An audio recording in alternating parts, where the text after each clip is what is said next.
Hey y'all, welcome back to my channel. This is just a quick disclaimer before the video starts. This video contains a lot of content, y'all. So it's mainly about one specific thing that took place night before last, but I do, as typical, segue into other topics and other events, right? But it's all correlated. So I just wanted to say that at the beginning of the video for clarity's sake, because I'm aware of the fact that it's a long video. You don't have to watch it in one sitting. Y'all know I have a lot of videos on this channel like this. So you can watch half of it and then come back and watch the rest later. Typically, some of y'all actually sit through my whole video and you leave feedback. So I do appreciate that.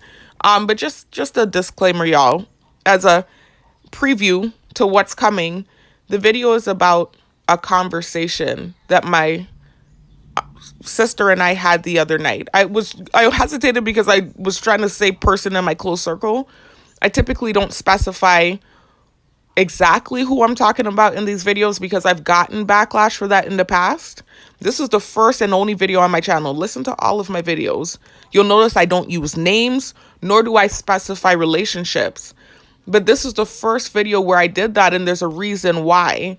It's very specific what took place the other night. And then also there's something that happened in the gym the day after the incident occurred that happened with a name being used that I've been sensitized to. So that's why I specifically mentioned that name in my video, and I got gaslit about doing it. You can listen to all of my videos. I do not mention names. I learned my lesson, and I do not mention relationships unless I'm talking about like a specific gang stalking situation, like for instance, the situation with the personal trainer in the gym. And even that's vague because there's so many personal trainers that work out in the gym. I don't specify names and I don't specify relationships typically in my videos. But this was a very specific thing that took place. And so this is why I specified and started using names and relationships. This is the only video on my channel that's like this. This video kind of resembles the videos I used to make that got deleted when the person in my close circle got access to my account and went in and deleted all of my videos, the videos where I was on camera. Those of you that have been subscribed since the beginning, you know what I'm talking about.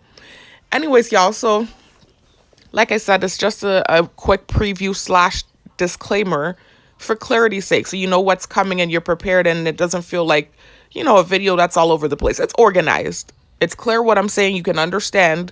The dots connect. It's not like it's some crazy tyrannical video, but at the same time, it's a lot of content, and I do mention a lot of different topics.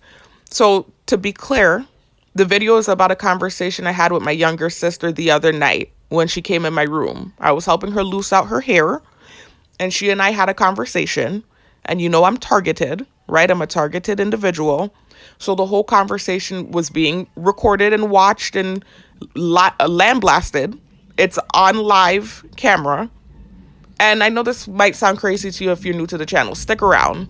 In the next clip, not the next two clips.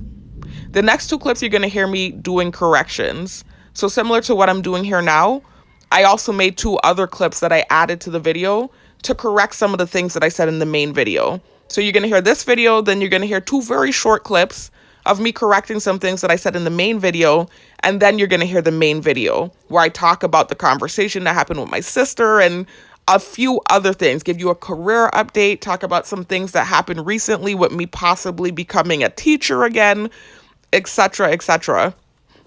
Hold on a second, y'all.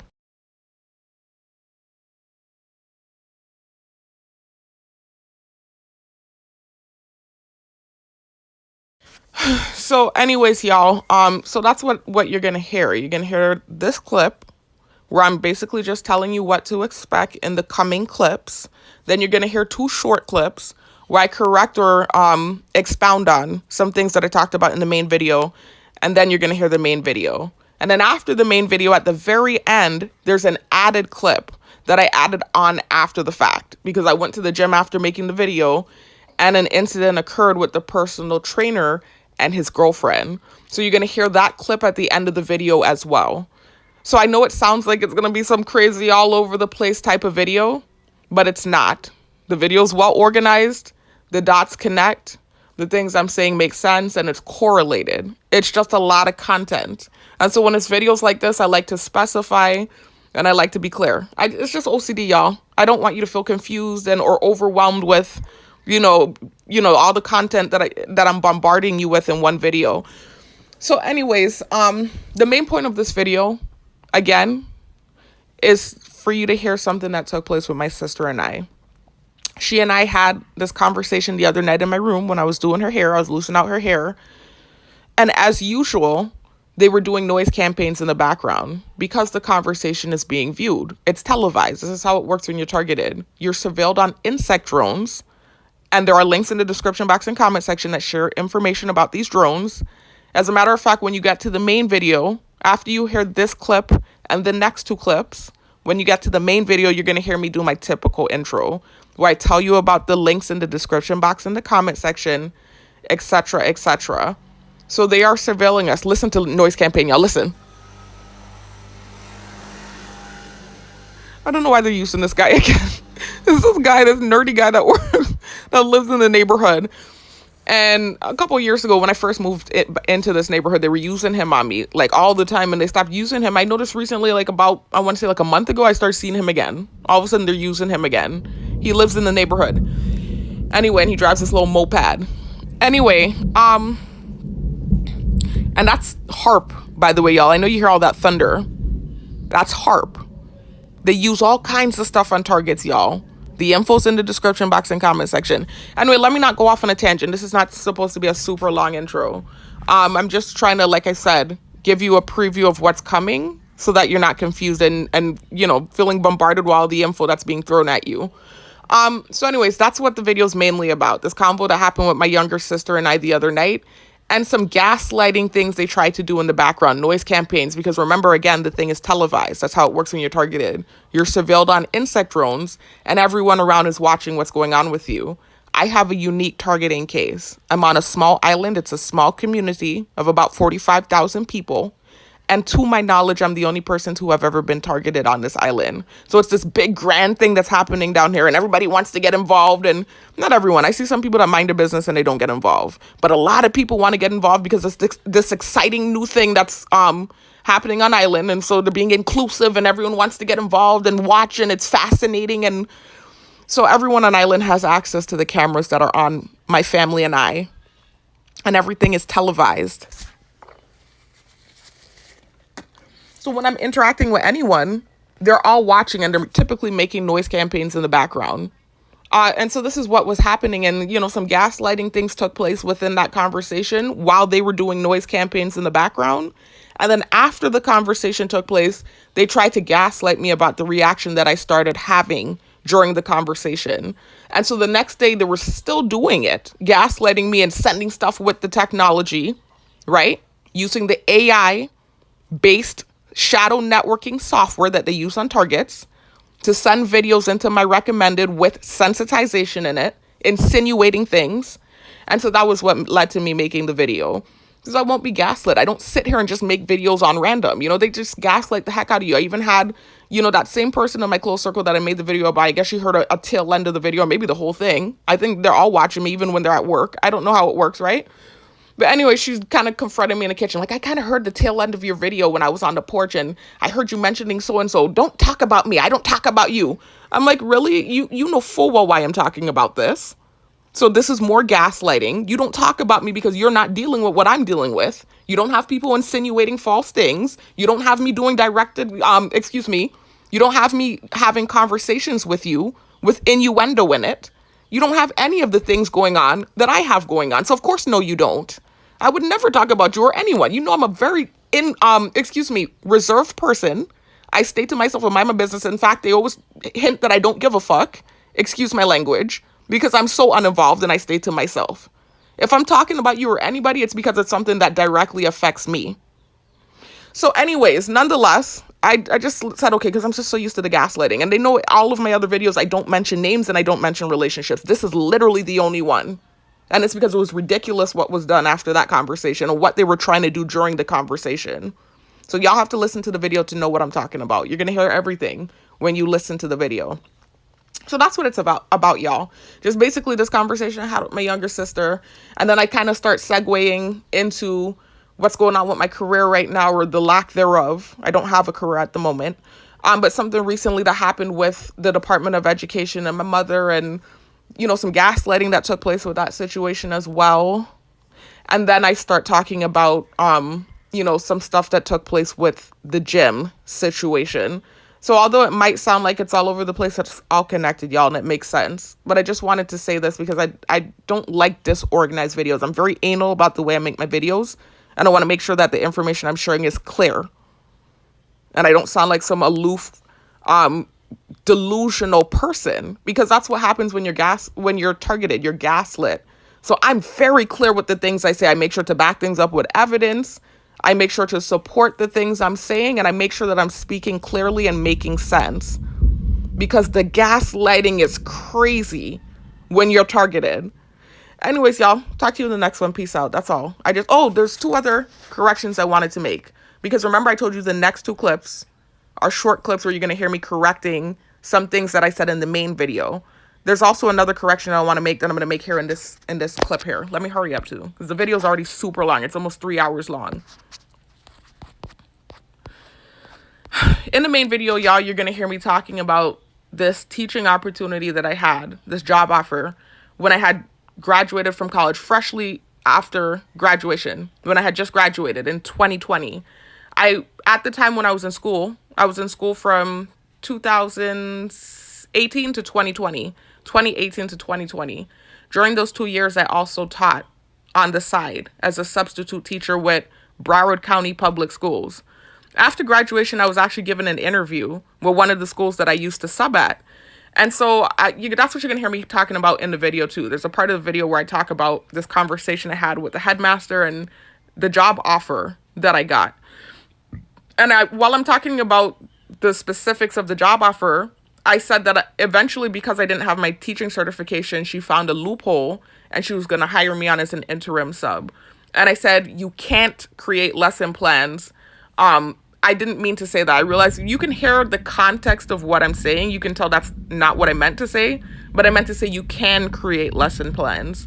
So they were going to hire me on basically as an interim sub just because of legality. I didn't have my teaching certificate, so they couldn't legally hire me on as an English teacher, but they were going to have me doing the work of an English teacher. I would have been creating lesson plans.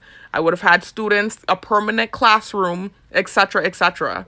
And so that's what I wanted to correct. And then the other thing I wanted to correct was there's a part in the video where I'm talking about the fact that the gang stalkers don't know how to be objective. They go by personal feelings and bias. And so they're very subjective. I was talking about the mentality you have to be able to put personal feelings aside and look at something objectively.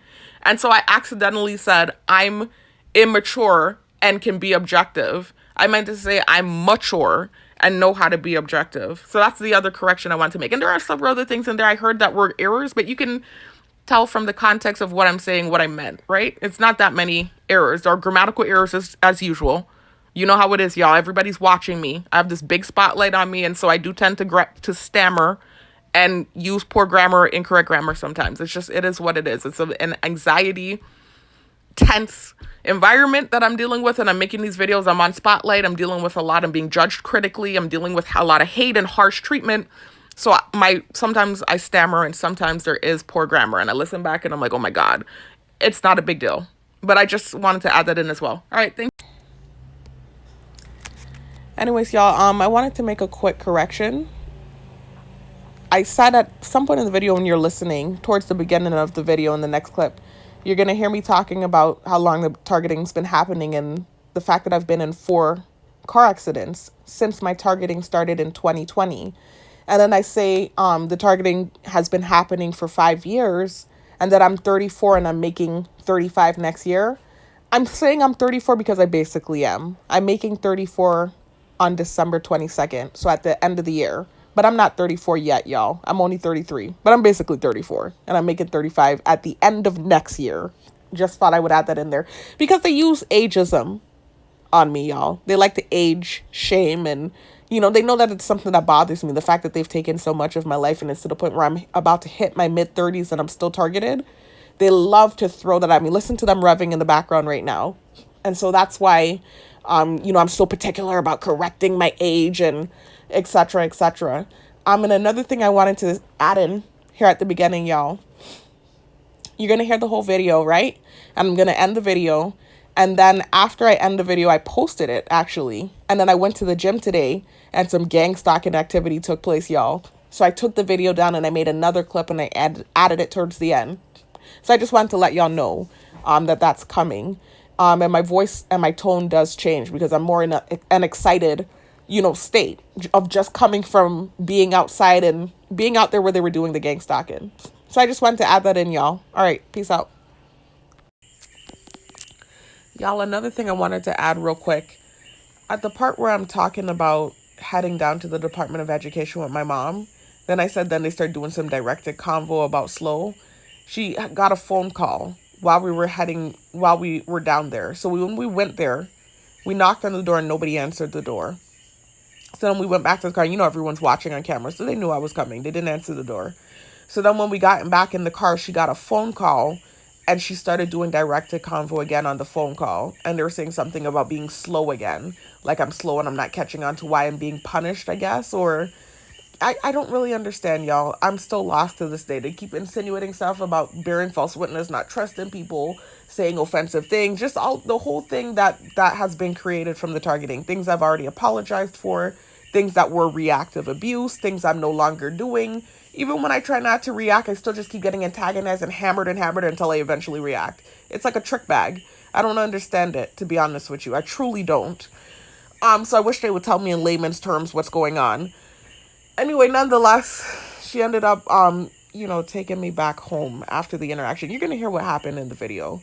But I just wanted to clarify. I realized throughout the video, as you guys are listening to the video, you'll notice that I do start to ramble a little bit. I'm tired, y'all, and it's hours of talking. It was like 2 hours, as you guys can see, of content. But it's clear enough for you to understand what I'm saying. There are just little moments like that one where I feel like I could have been more clear with what I was saying. Anyways, all right, y'all. Hello, welcome back to my channel. If you're new to my channel, welcome. My name is Sharifa, and my poetry name is New Lily. If you're new to the channel, please check out the links located in the description box and comment section. And in both locations, you'll find an identical set of links that lead to videos that talk about what started my targeting in 2020, as well as links that lead to videos that share information about the targeted individual program, information about the tactics used on targets, information about the technology used on targets, information from other targets and other targets' experiences, as well as my own. Just a plethora of info, y'all.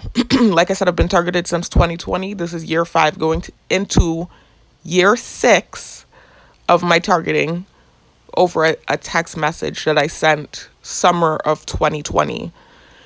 So it's a long, complicated story, y'all. I would urge you to please listen to my story if you're new to my channel, because the things I'm talking about are things I've referenced in prior videos. So you might not be familiar with certain situations if you started a newer video. So please listen to my story, y'all. Listen to the craziness that I've been going through for the last 5 years. Listen to what started my targeting. Listen to when I learned that I was a target. It's been a long saga, y'all. I could write a book. That's how crazy my life has been. Anyway, so the targeting started in 2020. I tried to relocate off of the island where the targeting started 2 years after, summer of 2022. The thing followed me. That was when I realized that how serious whatever was happening on island was, that it actually followed me. I had some stupid reactions like most targets do. I didn't know I was a target at the time, and I had not learned, like I said, how this program works and the tactics they use. So I had some stupid reactions in the mainland. Excuse me, I need to blow my nose, y'all. I'm sorry. And when I say the mainland, y'all, I'm talking about the United States.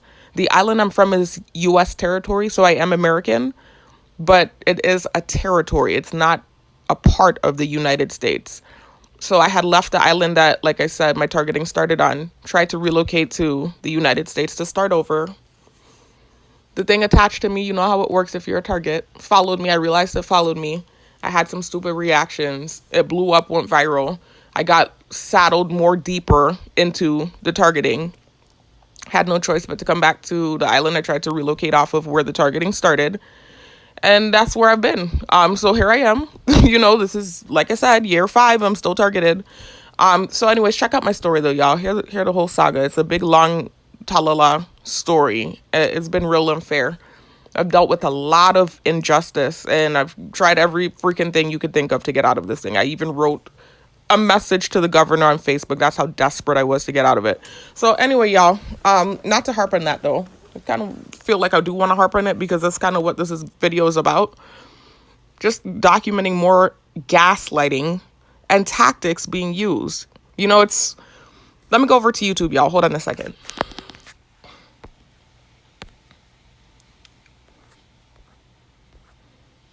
Y'all, as I speak right now, all of a sudden there's several grass mowers going off in the background. I live in a neighborhood where people are home all day long. They have nothing to do. So it's like I have the worst targeting situation you can imagine. First of all, it's happening on a small island, a small community. I'm the first person to my knowledge to have ever been targeted here. I live in a neighborhood where you have elderly people living here and you have people that don't have jobs living here. Like, they're just home all day. Like, that's literally what's going on. So I'm not trying to sound disrespectful or like I'm saying something condescending, because there might be a reason why you don't have a job. This is not a shot to people that don't have jobs. I barely have a job. I do security at night. I mean, I'm targeted, that's why. But nonetheless, there are different circumstances that happen in life that might make you not have a job at the moment. So I'm not judging anyone that doesn't have a job, but I'm just saying it's irritating when you're in a location, in a neighborhood where that's the situation with most of the people in the neighborhood, like that they're just home all day. So it's like you don't even get a break from the gang stalking. It's like they have endless time to torment you all day long and all night long. It's just misery, y'all. Anyway, hold on. Let me end this video real quick so I can blow my nose, and I'll be back. I don't want to sound nasally, y'all. I'll be right back. Y'all, anyways, so let me just get to this video. I really don't feel like making this video. Y'all don't know. I am so through. I am so over this thing. Like, I have been over it. Like, years ago when I tried to leave, I've been over it. And it attached itself to me. And my only option was die where I was at, because everything was that bad. Like, the gang stalking was that bad when I tried to relocate off island in 2022. It had gotten so bad that all my money ran out. The gang stalking was so bad I didn't even have a secure place to stay. Had I stayed out there, I would have died. I rebuke that in the name of Jesus Christ, but that was the option. It was stay up there and die, or come back to the island and be tortured. And so this is where I'm at now. And I still can't get help. I don't mean help as give me a job. I mean, yeah, that would have been nice, but I don't even mean give me a job. I don't even mean give me money. I just mean justice. Just let me go. Get the cameras off me. Do the right thing so that I can actually live my life. I'm actually being tortured. It's not even like just this mean thing where it's like I can't get a job type thing. It's like I'm actually being tortured and antagonized. And then when I get angry and I have reactions, it's being insinuated that I'm disrespectful or I'm ratchet or I'm this or I'm that. Listen, the other day, right? It's just so much that's going on, y'all. It's a well-crafted program. They're even flying a nasty insect drone by my window as I'm speaking. The other day, my mother told me, right, get ready, let's go to the Department of Education. If y'all check out this video, right, because I'm going to get to the conversation I had with my sister last night and talk about what this video is about, but I just have to touch on this real quick, right? You see this thumbnail with me in the graduation outfit, right? The other day, I talked about in that video, you can see it's from 3 weeks ago, what happened with my mom and the Department of Education. She just randomly came to me. This was at this point now about a month and a half ago, and knocked on my door and showed me an application and told me she had spoken with the secretary in the Department of Education, and how the secretary told her that they were hiring teachers, because she told the secretary I'm on island. The secretary knows I'm on island, y'all. Everyone knows I'm on island. I'm a target. So her saying that was basically hinting to me that, okay, it's open. You can teach again, is what it seemed like. She said she spoke with the secretary and told her that I'm on island, and that the secretary told her they're hiring teachers. And so she told me to go online and apply. So I got my hopes up. I didn't get it all the way up, because I remembered what happened 2 years ago when something similar happened when I was told to apply. I even got called into the school I used to teach at, and I had an anxiety PTSD reaction, and I did not hear from them again. So I didn't get my hopes up this time, right? But I was somewhat excited because I'm like, okay, at this point now, it's so far in. I don't think she's going to tell me to apply just to pull my leg. I'm like, no way, right? So I got excited, but not too excited. And I went online and I applied. As soon as I started doing that, of course, the noise campaign started in the neighborhood. Of course, with the technology, they start sending the sensitization. You hear the psychotic neighbor slamming stuff down. Anyway, of course, they start with the technology sending me these weird sensitizing things about pedophilia and weird creepy stuff, insinuating one of the many false narratives that they know full well isn't true, right? She would have never told me to apply to become a teacher, right? Anyway, so this is what they started doing as soon as that opportunity seemed to have presented itself.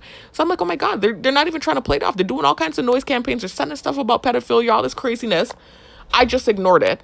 I said, I'm not going to have a reaction to what they're doing. I said, this is sabotage. This is the same sabotage I've been dealing with for the last 5 years. You see how they're getting loud now when the shoe fits, because this is what they were doing.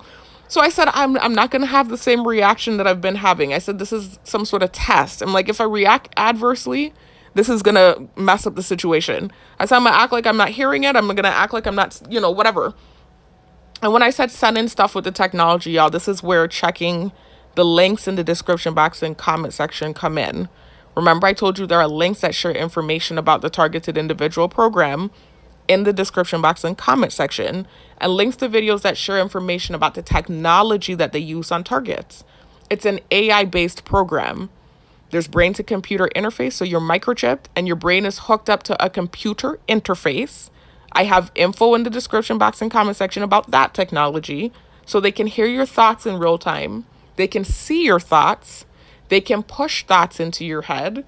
They can send you vivid dreams, etc., etc. If you're one of the unfortunate targets, we're all unfortunate, but some targets have it real bad. They can use V2K and push voices in your head. I've dealt with I think a level of V2K before. It typically happens when I'm falling off to sleep. I'll hear something pop in my head that I didn't think, but it's not been something like it's not been severe like what I've heard with other targets where all day long they're hearing stuff in their head. It's just scary how bad it can get for some targets. It's real scary stuff. So anyways, nonetheless, another form of technology they use is something called shadow networking. I've talked about this in numerous videos, y'all, many of my prior videos. And so what they'll do is they'll send you videos in your recommended, and they'll fit an algorithm. So let's say you watch football videos. You're somebody that's watching football all the time. Typically, whatever you watch is what will start popping into your newsfeed, right? Like on YouTube, for instance, in the recommended, they'll throw videos that fit the algorithm of what you typically watch. With the shadow network, they will send you a true algorithm, right, of videos that you typically watch, but the videos will be ladled with sensitization. Let's say they're trying to sensitize you to a certain false narrative, like you being a predator, for instance.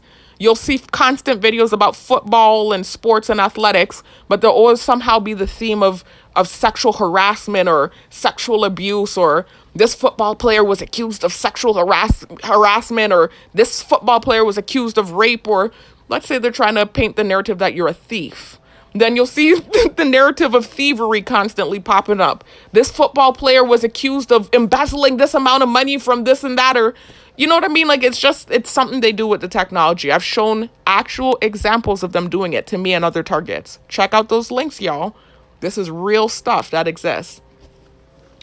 Anyway, so nonetheless, so much info in that description box and comment section, y'all. Even videos from Robert Duncan, a Harvard DARPA scientist who talks about the targeted individual program, the agenda behind it, why everyday nobodies like myself are being targeted.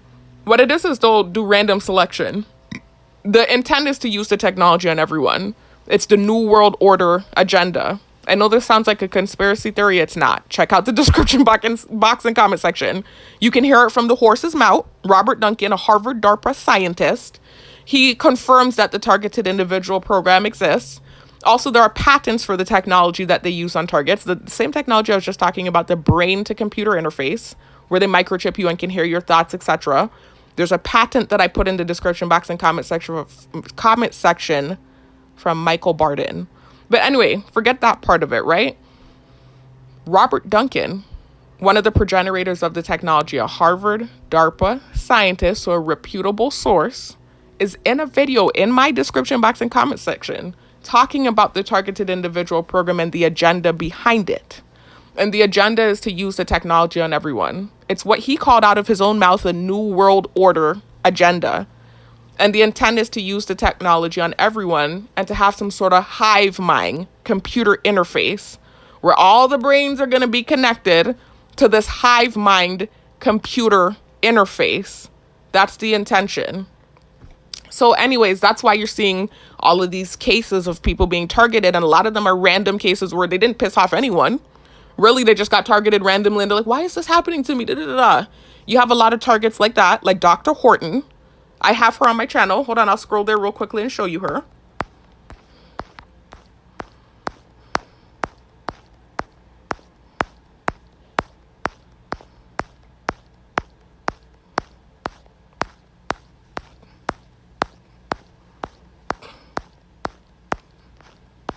You see this? Gang stalking basics with Dr. Horton. You see that? You see she has the foil up in the background, probably getting jam up with energy weapons and beam up with energy weapons. That's why she have herself shielded like that. Anyway, if you listen to that video, you'll hear her talking about her experience, and she was targeted randomly. There are many people like that. There was a pastor that I found out, a pastor that was targeted randomly too. There's so many targets that were randomly targeted because of the agenda behind the targeted individual program. That wasn't the case with me. I wasn't randomly targeted. I pissed off someone in my close circle. I sent a text message. The text message was lambasted. I was put on blast, and all this fake stuff was created. It blew up to the biggest level it could blow up to. The person linked up kind of with this person that I had already had issues with here on Island. Someone else who's well connected here on Island. And it just blew into this horrible situation that I couldn't get out of. Tried to leave Island and get away from it. It followed me. It attached itself to me. I had stupid reactions to it following me. I shared offensive Hebrew Israelite propaganda. And so the government in America got involved, like directly involved. And so now I pissed off powerful people in the mainland in America. So I'm in a very bad way right now. I've pissed off some powerful people. And that's why what's happening to me is happening to me. So you have targets like me. You have targets that have pissed off someone in power. Either you were a whistleblower. So you might have been in the NSA or NASA or the CIA or FBI. You might have been someone like Eric Snowden that worked for the Patriot Act and started to blow the whistle. And so you pissed off someone powerful and got thrown in this thing and you got deemed worthy of experimentation out of spite. Or you might be a random selection target. You might just be one of these random people that they selected because, again, there's an agenda behind it. So it could just be that you randomly selected and thrown into this thing for the experimentation and the propelling of the use of the technology on the general population. Check out the links in the description box and comment section. Look at that Harvard DARPA scientist video where Robert Duncan tells you out of his mouth the agenda behind the targeting. Anyways, y'all, I'm going off on a tangent, but I have to because I want you to understand the level of injustice I've dealt with. It's bigger than just the minuscule, trivial, petty shit they were doing last night that's pissed me off. It's a lot deeper than just that trivial thing. This has been like years and years, a buildup of years and years of trauma and abuse and injustice, and them agitating and trying to create stuff. And so it's a lot deeper than just what it seems. Right? So let's go into the details because there's gaslighting that takes place. The things they do, they like to perpetuate onto you. Let me talk about what took place last night now. Right? So before I talk about what took place last night, though, let me finish talking about this teaching thing that happened. Right? So they started making all kinds of noises and stuff when my mother told me about the teaching opportunity. Right? So I said, let me not let them sabotage me again because I'm stupid. I keep falling into the trap and reacting to the noise campaigns and the things that they're doing. And I keep getting punished for it. I said, let me not react and ruin this opportunity. There's obviously some sort of slight door that's open. It's not open all the way. My foot ain't even in the door. But the door is at least seems to be a crack open. Let me try to see if I can actually teach again. If they're going to actually let me teach again after everything that's happened. Oh my God, they start doing all kinds of stuff, y'all. The noise campaigns, sending the false, sensitizing narratives with the technology to get these anxious reactions. I wasn't having them. I was more so having angry reactions to what they were sending. I'm so far into this thing now, y'all, and I've been dealing with this for so long. I'm no longer having these. I do still have them, but not as much. Not like before, where I used to have these anxious PTSD reactions to the things that they would send with the technology, and I'd be breathing, fast and acting nervous, and they would be using that as an indicator of guilt rather than it being indicative of anxiety because you're staring at me and you're sending these false, terrifying, horrible narratives. Anyway, nonetheless, I don't react as much anymore. I do still have anxious reactions, PTSD reactions, but nowhere near as bad as before. I was more so getting angry, but I tried my best to control the reaction. I didn't get angry and say anything disrespectful. So now, anyways, my court case ended up happening for the car accident, my fourth car accident. Another PTSD experience that I've had that's repeated itself throughout the years due to the targeting, right? Them slamming mosquitoes in my face while I'm driving, biting me, revving by, making my horn go off, all kinds of stuff. I've been in 4 different car accidents since my targeting started in 2020. Prior to that, I had never even gotten a speeding ticket. My first car accident was at age 30. Prior to that, I had never even gotten a speeding ticket. And my targeting started at age 29. So they've taken 5 years of my life. I'm 34, I'm making 35 next year. I want you to understand that, right? So anyways, because this is all going to play into the conversation we had last night and what they were trying to do. So anyways, so let me scroll down to that video though. So y'all see this video with me and the graduation thing. If you listen to that, you'll hear me talking about what happened with my court case in the 4th car accident, right? Look at this video first. Targeted individual documentation of my 4th car accident. I don't remember what the whole title says. Let me click on it. Targeted individual documentation I had a 700 and change car accident since my targeting started, right? And you can see there's a thumbnail that says target cars. Check that video out so you can hear all the crazy shit. Look at them diving the insect and gaslighting in my face. Listen to that video and listen to everything that they were doing to me that day when I got in the car accident. This is the gaslighting stuff I'm talking about, y'all. This is exactly what I'm talking about. The other day, they were actually biting me with mosquitoes. I said, look at what they're doing. I said, this is what causes car accidents. I keep pointing out the stuff that they're doing while I'm driving to distract me. Anyways, so nonetheless, it's just complete, lack of moral ethic. It's just completely not there. It's just all I don't like this bitch. I can do this. I'm doing it. That's literally what it is, y'all. I'm telling you. There's no moral efficacy there. It's, I don't like this bitch. I can do this. There are a lot of people that are involved that are supporting it. I'm doing it.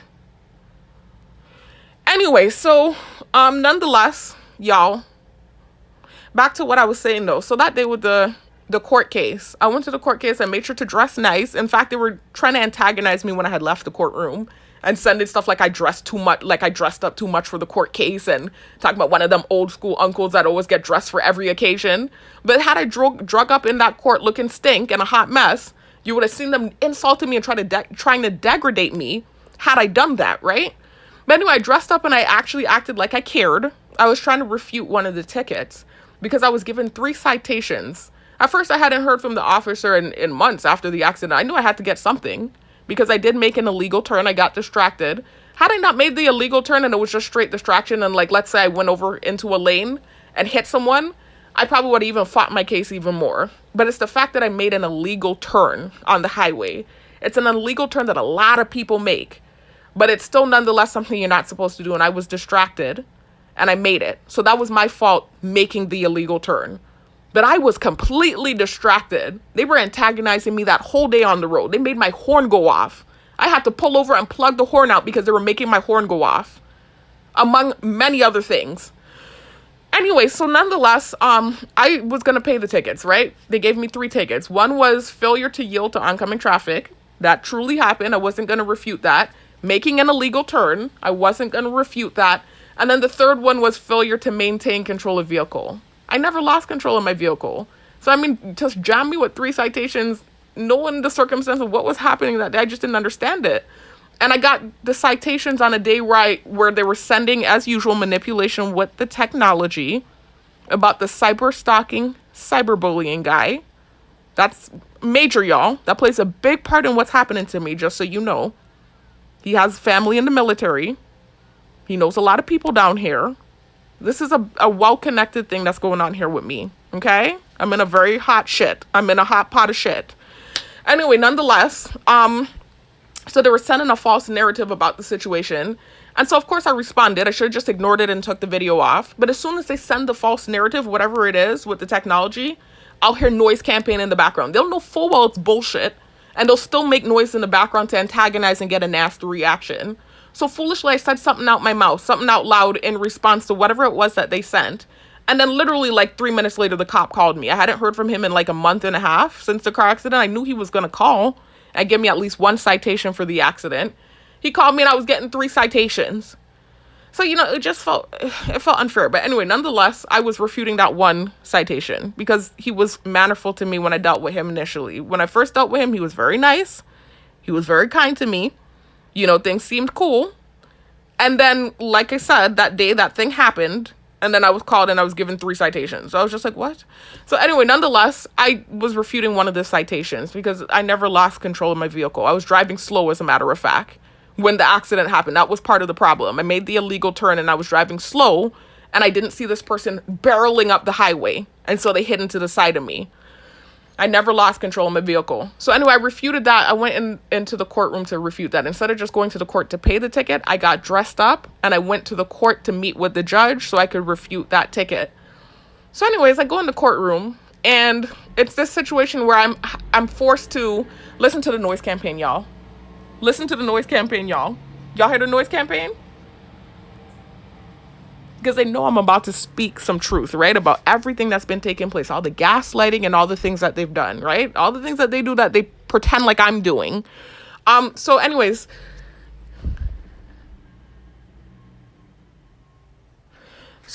Y'all. It's the situation where I end up having to sit through like several different cases before I was able to finally just refute this one ticket. You know, I was in court for like 4 hours. And all the time they're doing all kinds of in the background stuff. Before I even got in the court room, I had to sit in this waiting area that's outside. So of course I can hear the rev campaign coming from the main road.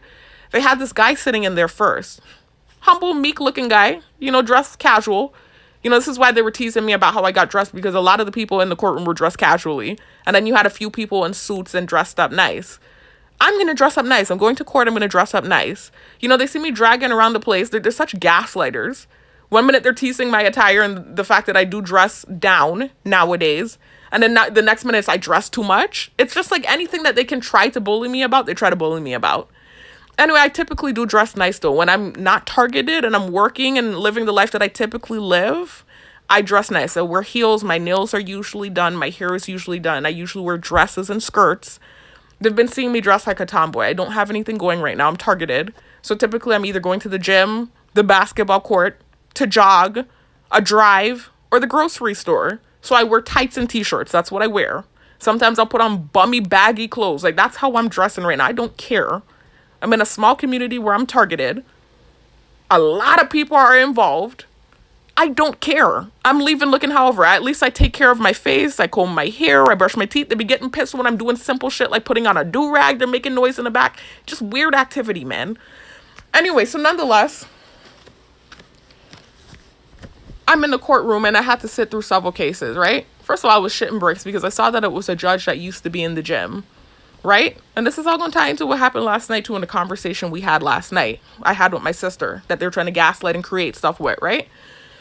So anyways, if y'all have been keeping up with my recent videos about the gym, you'll have heard about this situation that happened with this trainer, one of the main personal trainers that works at the gym that I go to, right?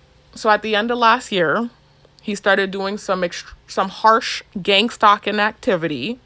It seems like it came out of nowhere. He wasn't doing that the whole year that I had been working out with him. Then towards the end of the year, you know, they inserted this Italian guy into my targeting program. And so his name started to tick into my head. I don't really want to retell the whole story. His name started ticking into my head. Shortly after this started happening, this main personal trainer guy started to do a lot of heinous gang stalking activity. He started insinuating that I was garbage. He started making girls bend over in front of the Smith machine that I was squatting on. There's one time he brought this girl right in front of the Smith machine and she's bending over. So every time I squat, I'm at face level with her private parts. Just a bunch of stuff, man. I don't want to retell the story. I've talked about it a million times. So anyways, nonetheless, one day I got so tired of all the stupid shit he had started doing that I just thought these horrible, nasty, mean things about him. And remember, with the brain to computer interface technology, they can hear your thoughts in real time. So it's as good as me having said it out loud. So I thought these horrible, mean things about him. He looked shocked. He left the gym. I hadn't seen him in days. I don't want to tell the story again. So it was this humiliating reaction that I had to him versus the humiliating shit he was doing to me for a whole month and change for no reason. So anyways, nonetheless, you know how it works though, bias and subjective. I mean, gonna even talk about my sister and some things that she's even done that you could say, I wouldn't say are questionable. I wouldn't say questionable, but I'm saying things that had I done it, they would have been down my throat with the insect drone. They would have been revving in the back, all kinds of crazy. You know how many times moments like that have happened? I just stay quiet. I'm like, this is crazy. Anyway, so nonetheless, so because of what happened with that trainer, things turned topsy-turvy in the gym after I had thought that nasty thought about him in my head. Whatever mean stuff I thought. Listen to my prior videos, y'all, if you want to hear what took place in the gym with that trainer. I don't even want to retell the story again. I really don't. I'm so over it. So anyways, after that, I started dealing with heinous activity in the gym. You had all these dudes coming in, pretending like I'm thirsty, guzzling water, blocking up machines that I'm supposed to use, blocking the mirror where I'm supposed to squat. Just a bunch of horrible, heinous activity. You're bringing little girls around to perpetuate the false narrative of me being a predator. Just all kinds of horrible, aggravating, irritating gang stalking activity as retribution for the reaction I had to what he was doing to me first. But you know how it works when you're targeted. That's how it works. So anyway, nonetheless, one of the things that I noticed happened was that in the evening time, there was this older lady. This was when I was still working out in the evening, when I still had the correction officer job. There was this older lady that used to come in the evening and work out with us. And one of the things that they also did with that trainer guy, shortly after, it was like maybe a month or two after the whole incident with him and I happened, he started bringing this girl around. Like, he got a girlfriend. I guess they hooked him up with someone, right? However he met her, whatever. He started bringing this girl around. And so I noticed every time I come to work out, he's coming right next to me in the vicinity of wherever I'm at with this girl. I notice I'm at the Smith machine I'm squatting. He's in the area. I'm at the leg extension machine. He's directly in front of me working her out. I just figured he was back to his old ways of training in the area around me. I mean, he never used to be on top of me like that, where it's like directly next to me. He would always be in the vicinity, but not like that near. So I'm just like, I didn't really know what was going on. I didn't understand, and I didn't catch on until, he made it blatantly clear. I guess we realized I wasn't catching on. He blocked the mirror when I was on the Smith machine with this girl, and he was blowing kisses at her and stuff, and they were literally blocking the mirror. And so I was like, oh, that's why he keeps working out with this girl around me. They want me to know this is his girlfriend. So I was like, oh, I was like, okay. I'm like, I understand why it's being done. I mean, I'm an understanding person. They pretend like they're not understanding. They know full well everything that's going on and why I react to certain things and how the things that they're doing. They're not stupid. They're just subjective. It takes a level of immaturity and mental intellect to be objective in a situation and not put personal feelings into it. They're not capable of being objective. I keep saying that. They're very biased and subjective.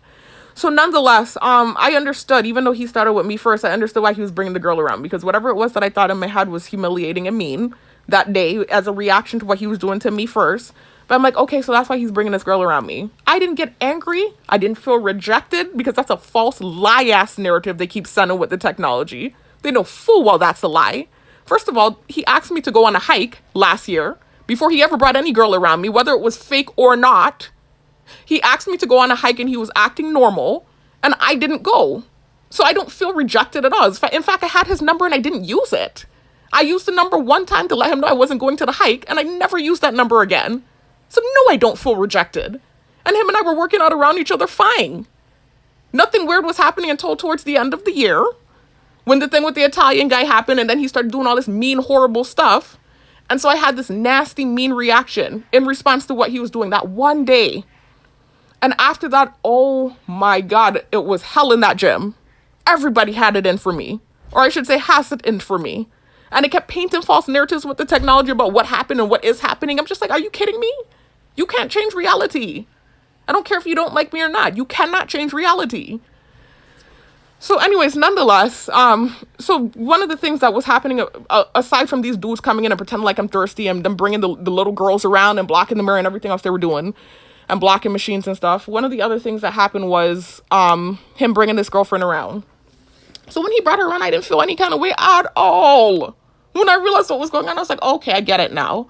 So I'm like, okay, now that he knows that I know that this is his girlfriend, maybe things will go back to normal now. He'll stop bringing her around me and things are going to get better. No, it did not. Okay? My reaction wasn't enough. The rejection feeling that they were hoping that I would feel, that they keep lying and painting and sending with the technology, that's a lie. And they know it's a lie. That feeling didn't happen. And so what they did was they had his friends go into the back room with the girl one day while I was working out. And I went back there to get my phone. And they had the friends doing directed convo, insulting me. So, the crazy shit that I'm dealing with, just so you can understand, right? Hold on, y'all. I'm going to finish the video in a second. All of this matters, though, because I want you to understand it. And it's going to segue back into what happened last night and how they keep trying to paint false narratives and how it emulates an abuser. Because these are the things in the conversation I had last night with my sister that her ex-boyfriend used to do. An abuser. These are the things abusers do. Anyway, so I'm going to finish in a second. Hold on a minute. Anyways, y'all hear all the fake grass cutting now? Now it's someone else with a mower. And they will do what it's like dirty tactics. If they can't get the fault, if they can't do the thing that they're trying to do, they will actually start making noise to drown you out because you're speaking facts and you're making sense. This is what they do all the time. It's like a child. They actually had the nerve with the technology to send this video of this reporter, and she was sparring with this lady, right? And the lady was trying to go back and forth with her and wasn't equipped intellectually enough. Not saying they're not equipped intellectually. Oh my God, let me not say that they really attack me. That's not what I'm saying. I'm just saying I am proving my point though. But I'm just giving you an example of what they sent with the technology. So she's going back and forth with this reporter about abortion, right? And women's rights. And the reporter was making more sense than she was. And she got so frustrated and pissed off that she hauled back and punched the reporter in the mouth, punched her in the mouth. Everybody in the comment section was like, what the heck? And it's so reminiscent of what they do to me. When I'm making sense, when they're trying to perpetuate these false narratives or trying to, do whatever it is they're trying to do, and I start making sense in these videos, they will actually try to drown me out with noise campaign. They'll actually start beaming me with the technology, hitting me with dues, so that I'm feeling shortness of breath so I can't speak. Anyways, y'all, so nonetheless, y'all,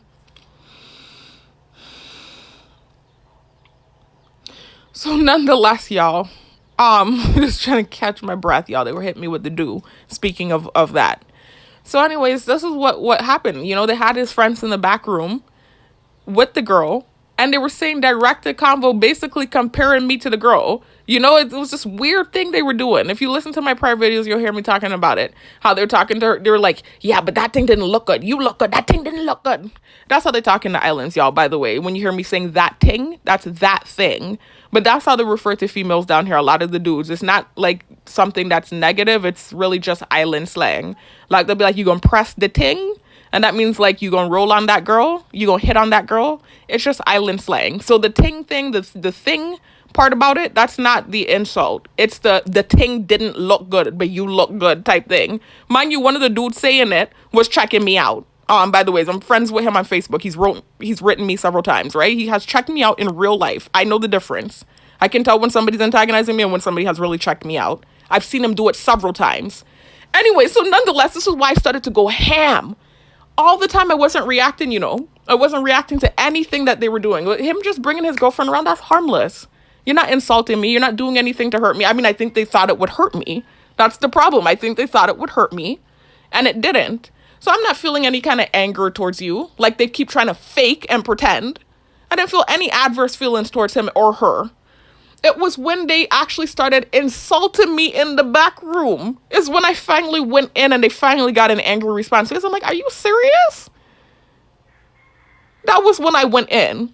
And then you know what I did? I made a video and I talked about it. And I complimented the girlfriend. I complimented him and the girlfriend. I didn't diss her because at the time she hadn't done anything to me. She hadn't said anything negative to me. At that time, she was more humble and quiet and she wasn't really getting involved. She did eventually start doing stuff. But at that time, she seemed like this humble, quiet, you know, she was just there quiet. And so I'm like, I'm never going to come for somebody that didn't come for me. She didn't do anything to me. So I'm not the ignorant, angry, rejected female. They lie and try to paint like I am. They know full well I'm not, and that's what gets them upset. So they keep trying to turn me into that. It's crazy. So anyway, I complimented her in the video. I was like, you know, the girl, I said, I think she's body goals, whatever I said. I forgot what I said. I said, you know, I'm glad he's happy. He looks happy. I said, I even saw him smiling. I saw him do a big smile. I forgot what I said in the video, man. I complimented her and him. I didn't have an issue. And I really just came for the friends that came for me. I'm like, are you serious? It's to the point where you came to the back room and you felt the need to diss me? And try to get in my head? And I saw you checking me out? Really? Anyway, so whatever the case is, nonetheless, this is the type of stuff that they do, though. And had I had a nasty reaction, had I been someone ignorant, and I went in the videos and started dissing the girl and this and that girl don't look better than me and this and that, or acting like an ignorant, hot-headed person like I think they were hoping I would react, then they would have gaslit me and made it seem like I'm this angry, rejected, bitter person. But that wasn't even my reaction, and they're still trying to lie and paint it like that's my like that's my personality or my persona. They know full well that's not the case. So anyways, y'all. So nonetheless, I didn't start actually doing anything petty towards that girl until she started with me first, where she did something petty, and I'm not even going to go into the details with the whole thing. I'm tired of the situation. I'm tired of talking about it. I've made several videos about it. I'm so over it. The only reason I'm talking about it is because what they tried to do last night with my sister and I, right? And the conversation we were having. And then trying to stem it back and tie it back to the thirsty thing. This is what they're trying to do when they know it's bullshit. So anyways, let me listen back to what I said, y'all, because I said a lot and I don't want this video to be all over the place. There were several points I wanted to make and several things I need to talk about. And I have a lot of stuff to do today. I shouldn't even be sitting here making a stupid ass video. They know they're full of shit and they're gaslighters, but it's just like, it's now to the point where now they're doing what they do, where they actually finally did get a reaction out of me last night. And now they're trying to run with it and paint this false narrative. So I'm like, hell nah. I'm like, okay, I'm gonna make a video. Screw that. I got you. But hold on a minute. Let me listen to this video and then I'm gonna come back and.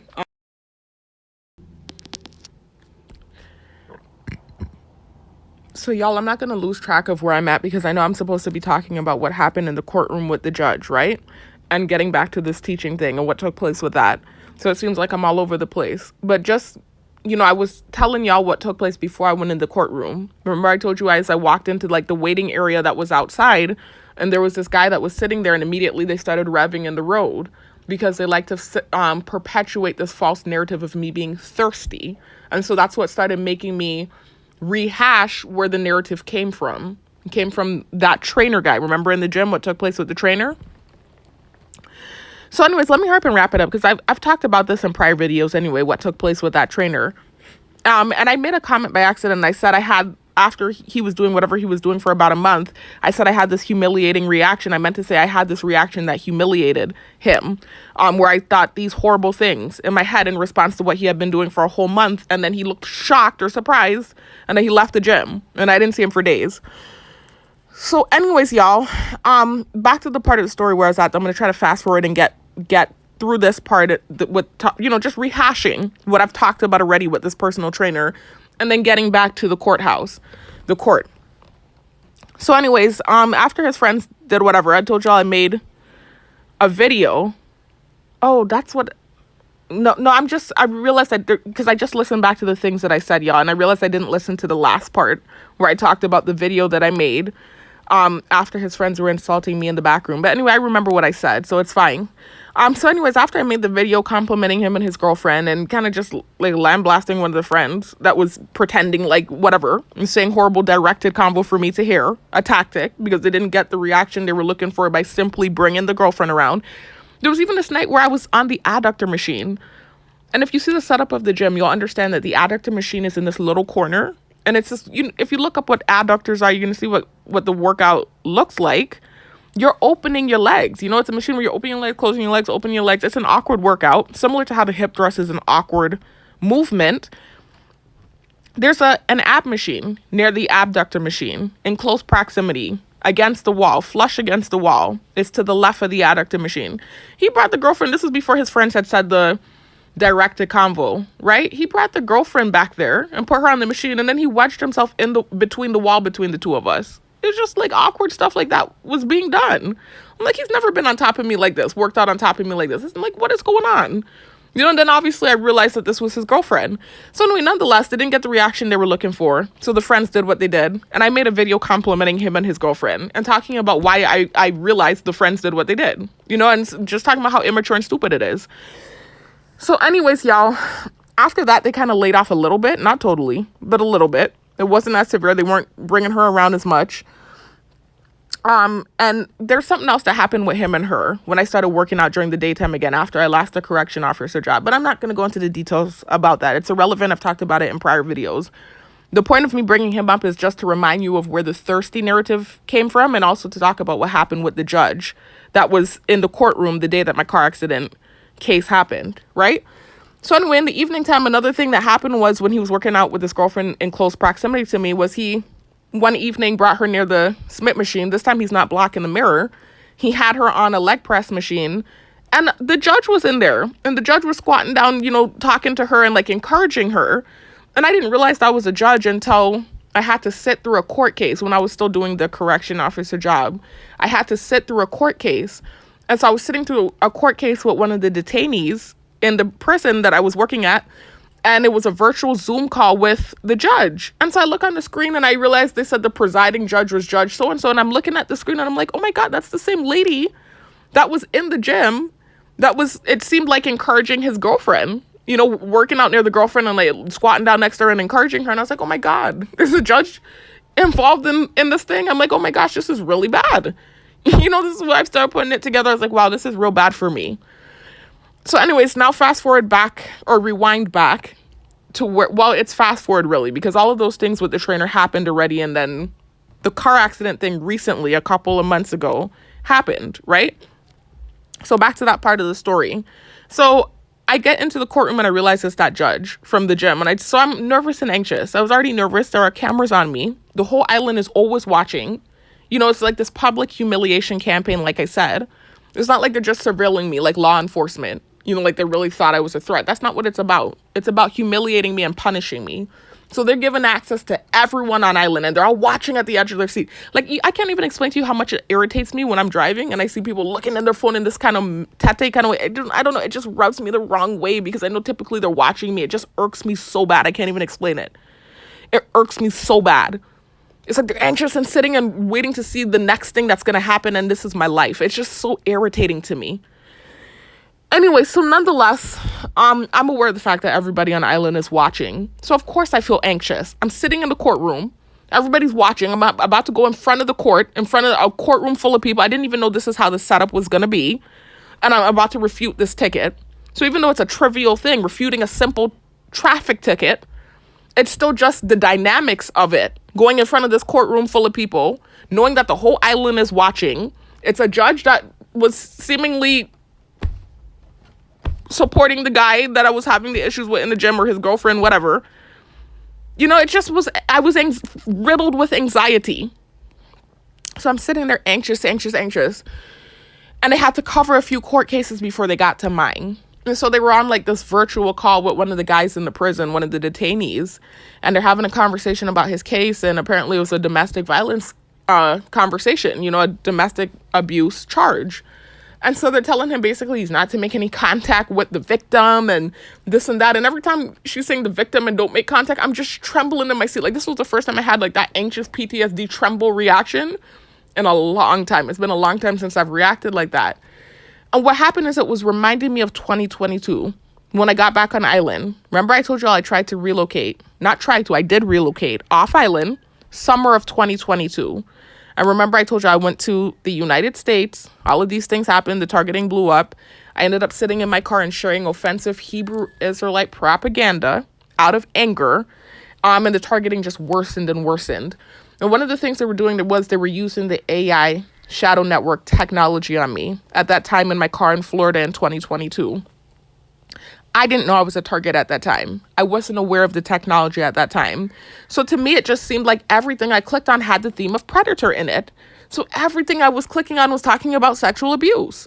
And this was the false narrative that they created from the text message that I had sent in 2020 that led to me becoming a target. So anyways, it's turned into this just stupid big joke sensitizing thing. Like there are a bunch of fake things that they're falsely throwing at me just out of spite and and revenge. So anyways, nonetheless, I had trauma when I got back on island because I would sit in my car and I'd be looking at these Bible videos and I'd be watching these offensive Bible videos. After a while, that's what I started doing. Initially, what I was doing was looking up Bible videos about spiritual protection and how to protect yourself from spiritual warfare. Obviously, the nature of the videos were Hebrew because that was my belief system at the time. But I wasn't looking up any offensive stuff or any of the offensive Hebrew ideologies. It wasn't until they started using the technology on me, and again, I didn't know about it back then. And I noticed every Bible video I'm clicking on had the theme of lust, abuse, this, that, the third. I'm like, why is every video having this theme of predator? You know, and I didn't know about the technology, so I thought it was witchcraft. I thought someone had done witchcraft on me. Anyway, so every time these themes would come on, I would be shaking and trembling, and of course they had the cameras on me. And so you had a bunch of ref campaign in the background, just crazy activity going on. So I came home traumatized, PTSD, anxiety. I was trembling at every little thing. And so when I first got back on island, I had a virtual court case for one of the car accidents I had been in before I tried to relocate off island. And so similar to what happened in that courtroom where I had to sit through a few cases, there was a case before my case. And the same thing happened where they were talking about abuse. And talking to the guy, he was on house arrest, and they were telling him basically he wasn't to make contact with the victim and this and that and the third. And one of the attorneys in the courtroom was one of the attorneys I had done moot court with when I was a teacher, right? Remember, I was a teacher before I left island. So I was a part of the moot court committee. And one of the attorneys that I worked with that was on the moot court committee with me was one of the attorneys for the case with the guy that was before my case. Right? And so I was having this PTSD reaction and I was shaking and trembling. And it was reminiscent of that moment when I was sitting in the courtroom recently for the 4th car accident with the judge that I had seen in the gym, you know, that had made me anxious to begin with. While they're going through these different cases before my case and they're talking about don't make contact with the victim and this and that, I'm just shaking and looking anxious and I was just feeling anxious and I can feel everyone staring at me. Right? So then now I leave the courtroom. I was mannerful. I was polite to everyone. It felt like a good interaction. Everybody in there was kind to me that day. Even the judge was kind to me. You know, it felt like a good interaction aside from me just having that anxious moment where I was waiting for my case to take place. So I'm leaving the courtroom, right, thinking everything's good. You know, I was dressed up. My mom said, you know, since you're dressed up for court today, why don't you go down to the Department of Education and see if you can speak to Miss So-and-so. The same lady she said she spoke to that said they were hiring English teachers. So I said, okay, no problem. So after the court case, I'm leaving thinking everything's okay. I'm thinking everything went well. I know I acted a little anxious, but they're used to seeing me act like that. I'm not thinking they're going to create something from it, right? I'm never thinking I wasn't even feeling any kind of way about it. So I left feeling good, thinking everything's okay. As I'm driving down, noticing certain activity on the road, slight stuff, but I'm flying the insect in my face. They sent a song with the shadow network technology, you know, and I noticed the insect flying in my face. And when I say the insect, y'all, I'm talking about the insect drones that they use to surveil targets. Check out the links in the description box and comment section to learn about these drones. That's the same way that they microchip you. They're insect drones that look like mosquitoes, and that's how they insert the RFID chip in you. All right? So anyways, I'm just like, why are they doing this? I'm like, I felt like everything went well. I was mannerful. Everyone was nice to me in there. I think everything's okay. So I get all the way down to the other end of the island to where the secretary is supposed to be located. And when I get there, you know, I saw cars, I saw vehicles. I parked up. I called my mom. I said, hey, do you know what building she's going to be in? My mom kind of stammered. She said, you know what? Don't go. She said, don't go. Just go another day because, you know, she's in a meeting right now. Not in a meeting. That's not what she said. She's not in the office today is what she told me. She said, I just sent her an email and I got an automated email back saying she's not in office. So don't go today. Hold on, y'all. Let me spit. I'll be right back.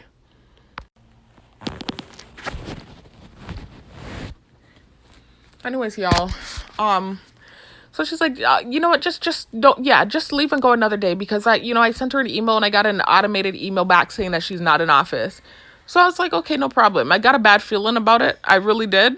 And I even heard a slight rev campaign in the background of the road when we had the conversation. Everybody's privy to my conversations and staring at me obsessively. So I was just like, oh boy, I'm just like, why did she even tell me about this thing? I started to feel this kind of weary way. Like, why did she even tell me about it? I had to finally came to terms with the fact that this unfair shit was happening. And I just might not teach on this island again, which is fine if they let me go and I can go somewhere else and start over. That would be fine. But it's the fact that they're not even like releasing me from this thing. There are people who have actually committed the false crime that they're accusing me of and have served less time. 4 years. I'm like, what the heck?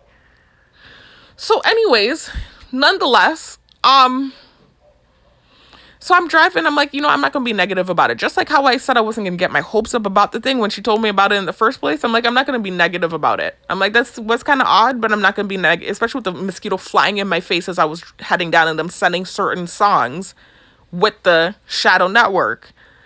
But I'm like, I'm not going to, think negative about it. I'm like, nah. So I'm even having a conversation in my head with myself about it, like I do sometimes, because I know they're listening and I'd be looking to see if they're going to respond, like with noise campaign or rev campaign or whatever. You know how it is when you're targeted. It's this weird thing that starts happening. It emulates schizophrenia. So anyway, I'm driving up the highway and I'm like, there's no way they're persecuting me for acting anxious in the courtroom with that judge of all judges. Not that I have an issue with her, but they know the history with her. I was even thinking before I got in there, I wonder if it's going to be that judge. She was very nice to me, by the way, but I'm just saying there was a level of anxiety there. Then with just the circumstances in general, I'm like, there's no way they're thinking me up. There's no way that's what's going on here. I'm like, there's no way. So I'm just driving. I notice all of a sudden I see this motorcycle whizzing down on the other side of the highway, and the person's wearing a military uniform. I have never seen that before. They have the gang stalkers wearing army fatigue as sensitization.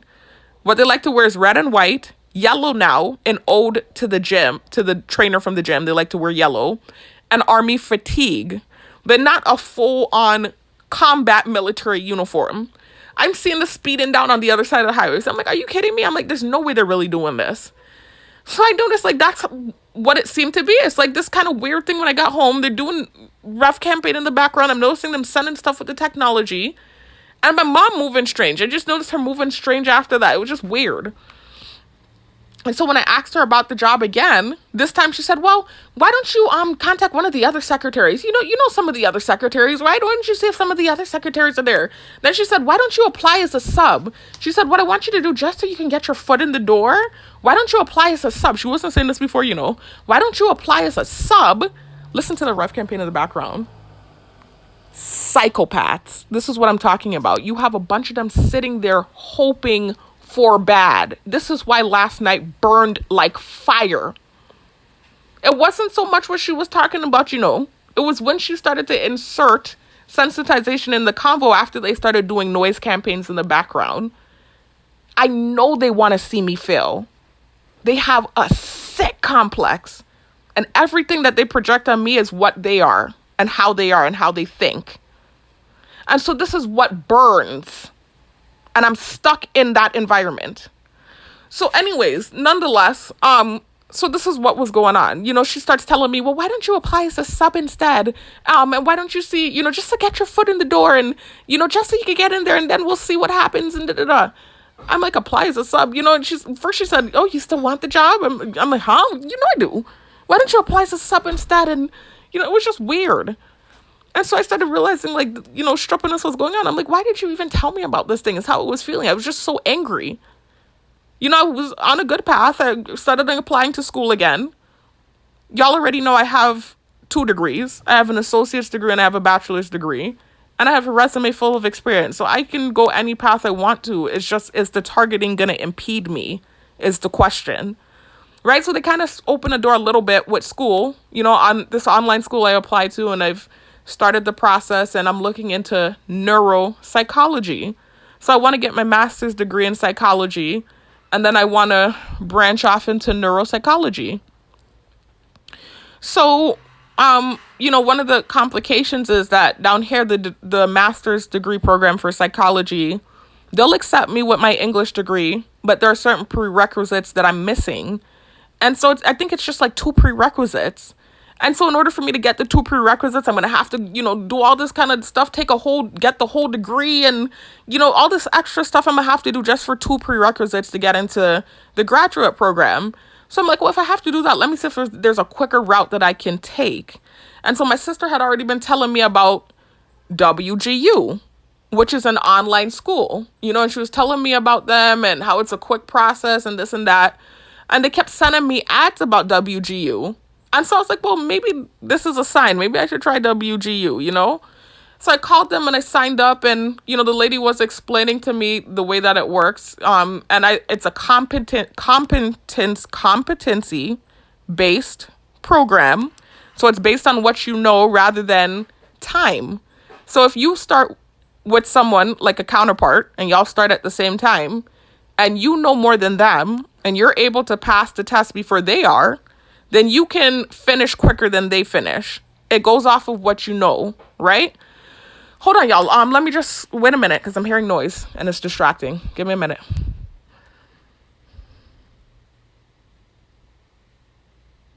Yeah, so it's really just based on what you know, and from what I was told by the advisor, I can finish within 6 months, get a whole degree. So I'm basically just going to be, it's like a dual degree. I'm going to be getting another bachelor's degree. And so it's going to be a psychology degree. And then I can use that to get into the master's program down here. So that's the route I chose to take. And so I had already started to, map out what I was going to do. This is how I always have been. I've always mapped my stuff out and done stuff on my own. Like, nobody's helping me. I don't have support like that. I do it on my own and I make it happen. It's really just the fact that I'm actually now, it's not like, okay, you're just not helping me. You're actually blocking me now is what's happening with certain things. I'm just like, oh my God. So anyways, nonetheless, I kind of had just came to terms with that, that I was just going to go that route, and, it is what it is. God does everything for a reason. But then now you give me this little shred of what felt like false hope. I just felt like it was so mean. So anyways, you start telling me now, oh, why don't you apply as a sub instead and this and that and, whatever. So I'm starting to feel weary about the whole thing, and I'm just like, oh, okay, never mind, So I just start not focusing on that anymore, and I just back into this kind of depression though, because it's again just unfair treatment and reminded that I'm blocked up and I'm kind of stuck in a situation where I'm blocked up, and it's like, oh, it's this toxic thing where we don't like you, you're not getting hired, you're not getting a job, but at the same time we're attaching this to you too, so you can't go anywhere else and start over either. Stay here and suffer and get tortured. Like, that's what it feels like. So anyways, whatever the case is, I was angry, obviously. I've been angry, and they gaslight you about being angry when they sabotage your life and you're being tortured 24/7, and then you're getting called a monster or a vampire or somebody that has an attitude problem or that's disrespectful. And you and I used to fight, and we were never disrespectful. Were you ever tortured 24/7? Was your life ever blocked up? Like, it irks me so bad when I hear certain gaslighting things. It just gets me so angry. Anyway, so nonetheless, I'm trying not to, Anyway, so nonetheless, I just put that thing out my mind because I realized what was going on. I'm like, I don't even know why did you even bring this thing to me? Is how I felt. I'm not trying to sound like that kind of way, but that's how it felt about it. So then now randomly, and by the way, now, before this happened, what I'm about to talk about, where my mom actually suggested that we drive down to the Department of Education together, I've been in here just having reactions, it's like I'm angry, I'm making depressing poetry, and I don't really care about what I'm doing because everything's sabotaged and blocked up anyways. So it's not like I'm in my head like, oh gosh, I might be a teacher again. Let me act straight-laced and this. It's just like the kind of mental turmoil you're going through, you do stuff, right? I'm in here doing whatever. I don't care. So I made the song Psycho. Y'all already know about it. I made Psycho before my mom even came and told me about that job opportunity. Before she told me to apply, I had made Psycho. But one day I was in here listening to it, and I was just doing movements with my hands, and it said, I'm a mother effing psycho. Y'all know how the song goes. And I ended up putting up my middle finger, not all the way. I didn't put my middle finger up all the way. I had it bent down a little bit, but I was just doing antics with my hands and just in here acting manic and depressed and doing stupid antics and dealing with fucking torture all day long. My mouth is like a sailor too. I cuss stink now. I never used to cuss like this. I cuss like a sailor now. My whole demeanor has changed. I'm an angry person now. These are the things they gaslight you about, things that they create, and they know full well why you're acting that way. Anyway, nonetheless, so now randomly, the other day, what happened was, with the security job that I'm working, I got a call telling me that they were unable to reach an agreement with the government. So the post that I did have, I was posted at a public school at night. It's no longer available at the moment. So it's basically like, okay, well, you don't have hours. And so immediately I started thinking about how I'm going to survive and make money. I don't know if I was just going to be like, okay, and not make money. I'm like, okay, well, then unemployment. Immediately I thought unemployment. So I just said, okay, well, what's going on? Am I going to get more hours? And so I remember the supervisor telling me, well, you need to speak with the secretary and da-da-da-da-da. So immediately I'm just thinking, okay, unemployment. You know, because I'm so used to stuff happening. I'm just like, okay, well, what are you doing next to survive? So anyways, I'm like, okay, so unemployment. So I start thinking about how I'm going to get it together for unemployment. So nonetheless, I did start flipping out that day, though. Because even though in my head I'm thinking unemployment, it was just so much that was happening that day. They were torturing me all day as usual. The gym has been closed for the last month, so I don't even have that as an outlet. So I've been real explosive this last month. That's also what led to the middle finger stuff I was doing too. It's just tortured nonstop and no outlet. The gym is my outlet. And it's been closed for a whole month. So anyways, I remember I was just kind of flipping out. I screamed something. I typically don't flip out. Like, I've been real good about controlling myself. I was flipping out that day. I screamed something out because they were like being spiteful in the background and making noise campaign about it. You know how they are, like psychotic and sadistic and enjoyment from humiliation and pain and misery. They get sick kicks out of sitting there and watching you suffer. So anyway, they were making noise in the background, and I remember just screaming something out my window. And so my mom came by the door and said, what's going on? Did I do something to you today? Why are you flipping out? Are you okay? Da-da-da. You know, just a gaslighting conversation. So I just ignored her. You know, I was just like, I'm good. I said, just close the door. You know, I'm fine. You know, I didn't want to talk to her or anybody, really. So now 2 days later, she comes to me and she says, get dressed in the morning time. She said, get dressed. We're going to the Department of Education this evening. You and I will go in together. So I said, really? She said, yeah, I'm still was feeling very worried about it. After everything that happened, I was just like, yeah, right. But I'm just like, okay, you know, I was like, okay, you know, still trying to be cheery and chipper. And so I remembered us getting dressed. I tried to get dressed as best as I can. I don't have much clothes. I gave away most of my clothes. I have cornrows in my hair that's fuzzy. I tried my best. I found a nice, neat salmon colored dress. I put it on. I put on my mom's heels. I oiled up my arms and my legs. I cleaned up my face. I did my eyebrows. I tried to tie this thing on my braids and push it back because the braids are fuzzy. It did not look bad.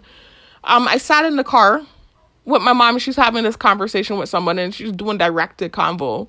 And she's like, I mean, I don't even know what she was thinking. You know, you're supposed to be a professional, and you know all these people are watching, and you stuck up your middle finger or whatever. You're trying to get something like whatever she was saying, you know, gaslighting stuff. I'm like, please, the opportunity was already sabotaged before I did that. That was why I did that, because I was losing it in here because of everything that was taking place. What are you talking about? I hadn't stuck up my middle finger. I was dressed nice and being mannerful in the courtroom. And I drove down to the Department of Education and all the shit that was happening. And they were torturing me all day long. And then it got to the point where they actually, now it seems, took my hours from the security job that I did have. Y'all, hold on. There's some loud vehicle pulling up right now. Anyway, they're pulling into the neighbor's yard. Anyway, so now it is the little job that I did have. They even took my hours there. And so, you know, I'm like, in my head, though, I'm hearing her have this conversation, this directed convo, and I'm thinking in my head, why did she tell me to get dressed this morning? To humiliate me? To have me come in the car and do this directed convo and embarrass me? Like, what is this? So I remember thinking that in my head, and then she stopped the conversation. And so we're driving down there. She starts having this, like, weird conversation with me. I'm like, we're about to supposedly go down there for me to get a job.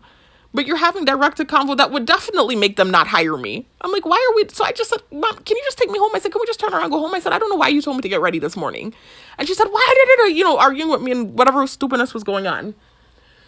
So anyways, y'all, long story short, that's pretty much what the state of that is. What happened with that? I got dropped back to the house. Not dropped back to the house. We ended up driving all the way down there.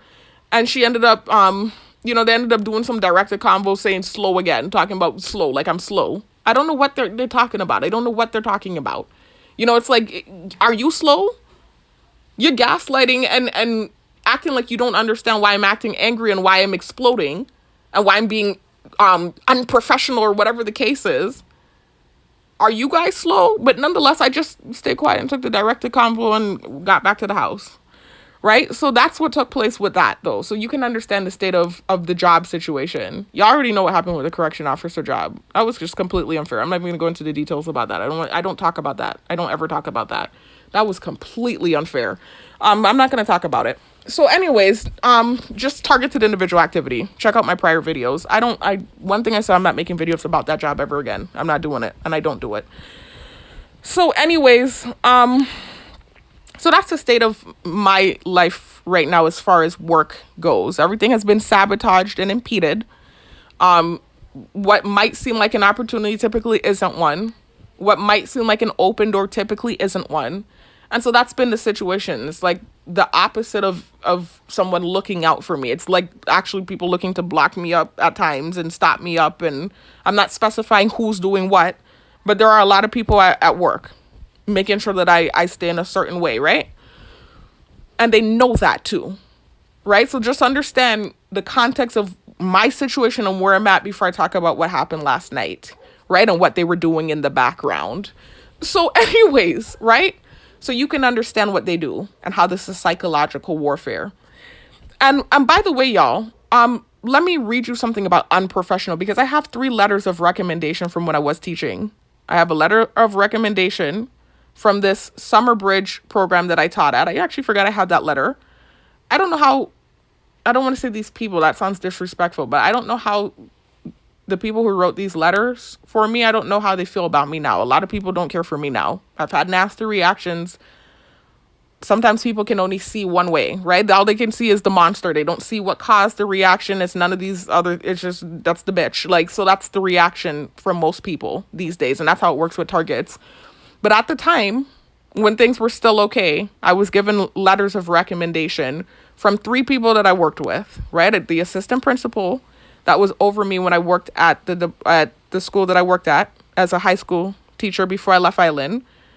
Actually, she was the one that gave me a good rating when she did my observation. All teachers get observed every year so they can see if we need improvement. I got a good observation score, almost a perfect score, and then I was given honor classes. This was when I was teaching virtually. I also have a letter of recommendation from another assistant principal for a different high school down here.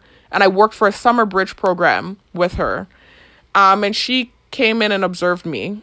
I'm going to read to you what she said, right? And you tell me if I'm unprofessional, right? I'm going to read to you what she said so you can understand the level of sabotage and where I'm at now in my life.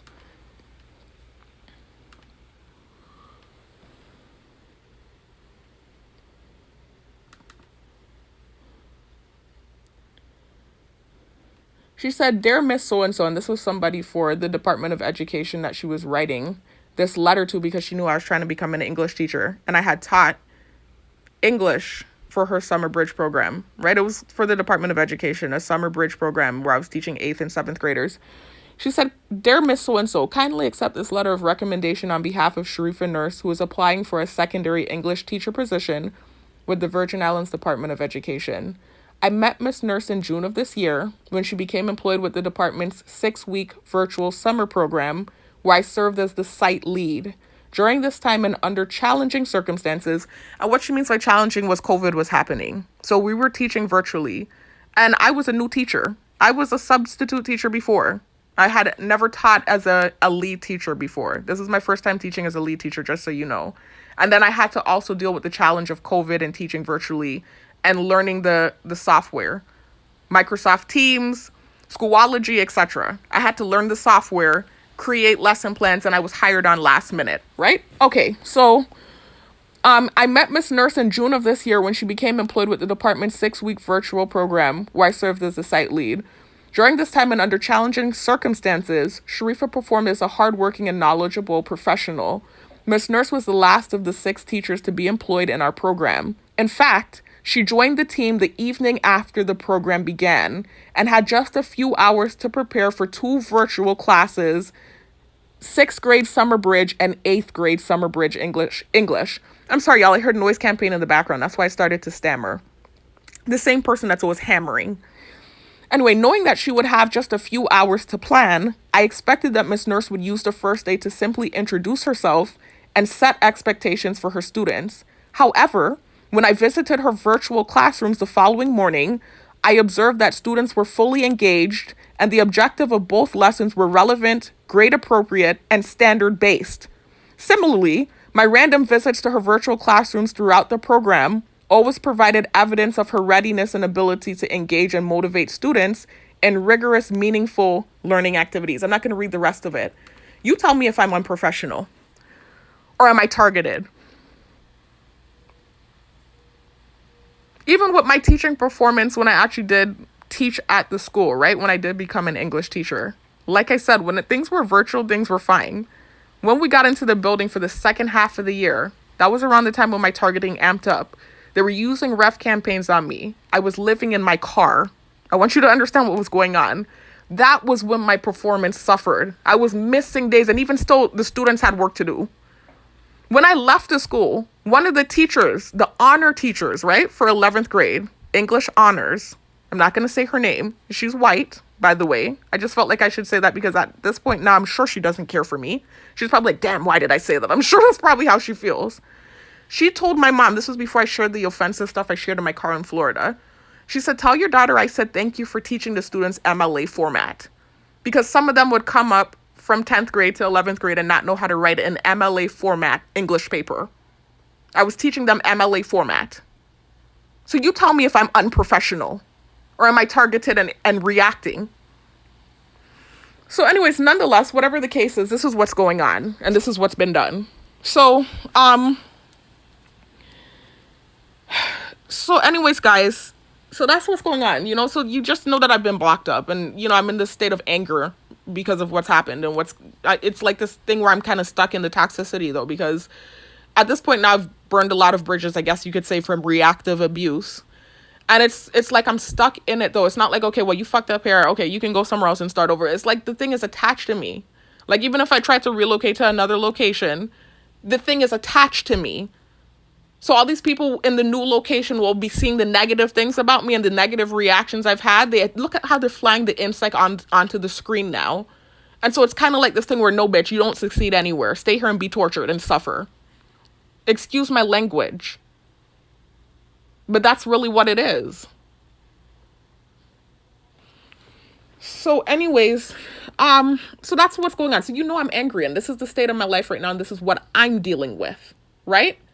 So I want you to understand what happened, what I'm dealing with and what they did last night with the conversation I had with my sister and understand the reaction I had, right? So now I had a conversation with my sister last night. Now, you already know the history with my sister if you've listened to my full story, right? And they've used something that I said in my full story. I regret it to the core of me saying that thing. I regret saying it. About some personal feelings I had towards her at a very dark time in my life when things were rough between my mother and I in my early 20s. Remember, I suffered with alcoholism in my early 20s, y'all, for about 2 to 3 years. Basically over a decade ago, I suffered with alcoholism. And so they used that against me in the targeting. You know how many people have suffered with addiction, but because they're not targeted, oh, it's a success story, it's a this, it's a that. Typically someone like me who turned their life around, didn't get any help, did it themselves, paid their way back into school, graduated with a 3.5 GPA and became a teacher, would be getting praise. But because I'm a target, they like to hone in on my past and not the fact that I turned my life around. Alcoholism isn't what started my targeting. A text message is. So anyways, and by the way, I want y'all to understand, I even had a teaching. I've said this in many videos. I just keep harping on it because it's almost like I'm crying over spoiled milk because I wondered the what if. What would have happened if I had took that position? What would my life be now? I know I wouldn't have been targeted because the text wouldn't have happened. I had a teaching offer in Florida right after graduation. I was subbing with Broward County Public Schools for 2 years and I got an interview with a teacher the headmaster from MacArthur High School in Hollywood, Florida. And so immediately she liked me. It was during COVID. So the interview was over the phone. This wasn't an in-person interview, but I always ace interviews, typically. And I'm not trying to sound cocky or narcissistic. I'm telling you the truth. I've never had a problem getting a job until I became targeted. So anyway, she loved me right away. I didn't even have my teaching certificate, but because of the conversation that we had, she liked me so much that she didn't even ask me if I was certified. So she gave me an offer. She literally called me back an hour after our conversation. I was in BurgerFi with my mother. My mother was there. And she even told me, good job. You did really good on that interview. She called me back while I was in BurgerFi and offered me the position without verifying whether or not I was certified, which is not her fault. I think she probably thought I should have known that. Like, she probably just thought I was certified. But we had this whole conversation. She asked me my teaching style, etc., etc. She liked me. She offered me the position. Then later on down the line, when I'm filling out the paperwork and we're going through the different process of getting, you know, things started. I'm sorry, I didn't mean to stammer, y'all. I'm looking out my window and I see the neighbor, so that made me start to stammer. Anyway, once we're going through the process and filling out paperwork and stuff, that was when she realized that I had just graduated and I wasn't certified. I mean, she knew I had just graduated, but she didn't think to ask me if I were certified, if I had my teaching certificate. So when she realized I wasn't certified, she still wanted me to have the position. So what she did was she found a loophole. And the loophole was she was going to hire me on as an interim sub, but I would be doing the work of an English teacher. So an interim sub is more of like a long-term sub, and you're subbing specifically for this one teacher. And so you're filling in for that teacher, and you can't even create lesson plans, etc., but you're in the system as a sub. And so you're going to be getting the salary of a sub, which is a little bit less than a teacher, especially, you know, with my experience level. I was just starting out. So even though I had subbing experience, I was a new teacher. So I just didn't like, at the time I wasn't targeted. I didn't know what it felt like to not have options and to hold on to any opportunity that you get. I didn't have that feeling. I wasn't targeted. I had options. I had many options. And I was like, okay, well, you know, I don't want to be hired on as an interim sub. You know, I want to be an English teacher. And I was telling my mom about it, and she was like, you know, why don't you come home and teach?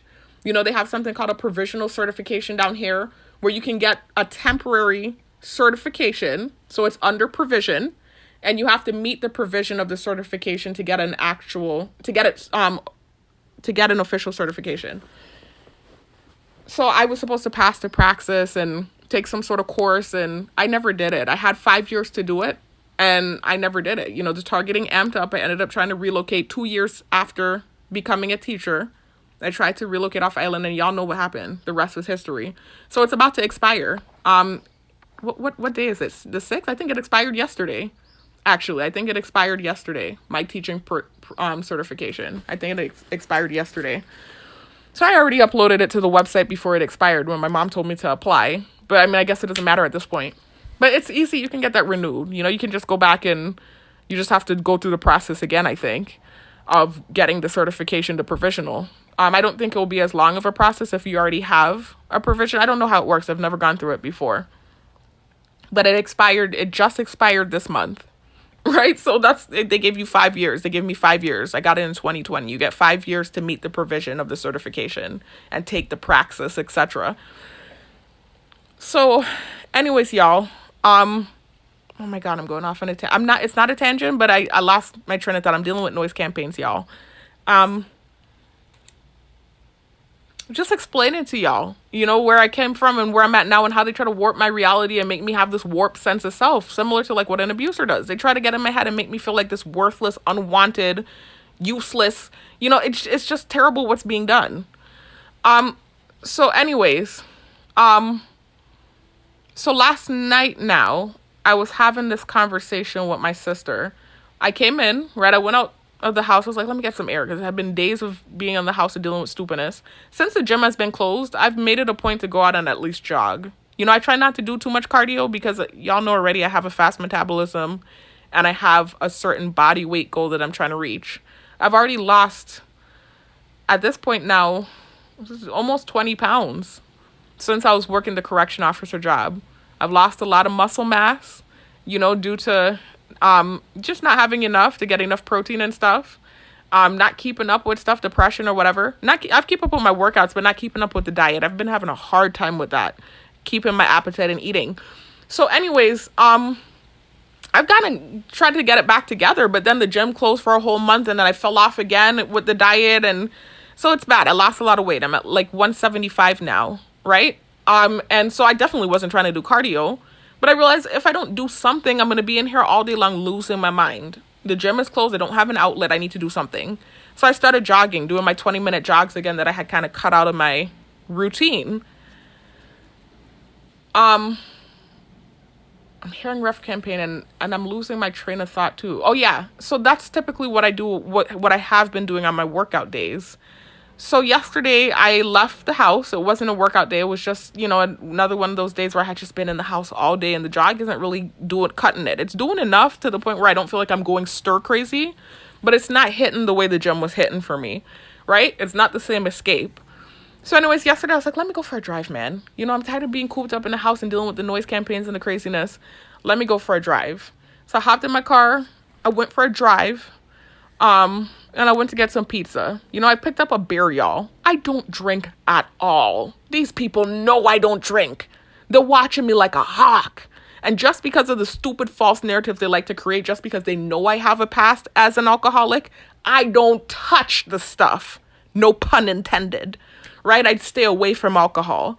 But when my cousin comes into town, I do have a cousin that lives abroad or wherever. Not abroad, but she lives far away in the United States. Whenever she comes into town, she and my sister typically hang out, and it's a little bit overwhelming for me, the interaction, because of the targeting and the way things have changed and the dynamic of the relationships now. It's overwhelming for me. The whole island watching like it's a movie, it's overwhelming for me. And it's also, too, I am trying to have a good time. So I do get wine coolers. I'll get a wine cooler or two when she's in town, which is once in a blue moon, y'all. She's probably come like twice since my targeting has gone viral. Other than that, I don't touch liquor. They have all kinds of liquor. My sister had a whole wine bottle in her room. My brother had a big whiskey bottle on the table. They had those big, huge bottles of wine in the freezer. I did not touch it. I don't drink. But recently, twice now they've seen me do this. And the timing has been a month apart. When I first got my braids done about a month ago, I did pick up something that's called a shandy. And it's an island beer. I'm using the term beer loosely because the alcohol level is so low, it's basically non-alcoholic. I would put it on the same level as kombucha or kava, one of those type of drinks, where it's fermented, but it's basically not alcohol. It's a 0.9% alcohol volume, y'all. It didn't even make one. Okay, I felt nothing when I drank it. It's soda. It's spiked soda. That's what shandy is. So anyway, I bought that. I went to buy one when I got my braids done, and the lady said, oh, there's a $5 card limit, so I had to buy two, right? So that was it. That was a month ago. So now yesterday I'm feeling depressed and down again. I'm like, I just want to get out and have a good time. I don't go out. I don't do anything. I'm in the house all the time. They blocked up everything. Let me just, go out, get a drive. I want to get some pizza. I'm going to have a beer. So I stopped at the gas station. I was going to get a shandy, and then I saw the Smirnoff there, which is a colorful beer. It's a fruity, peachy, girly type of beer. And it's a little bit more of an alcohol volume because I wanted to feel something.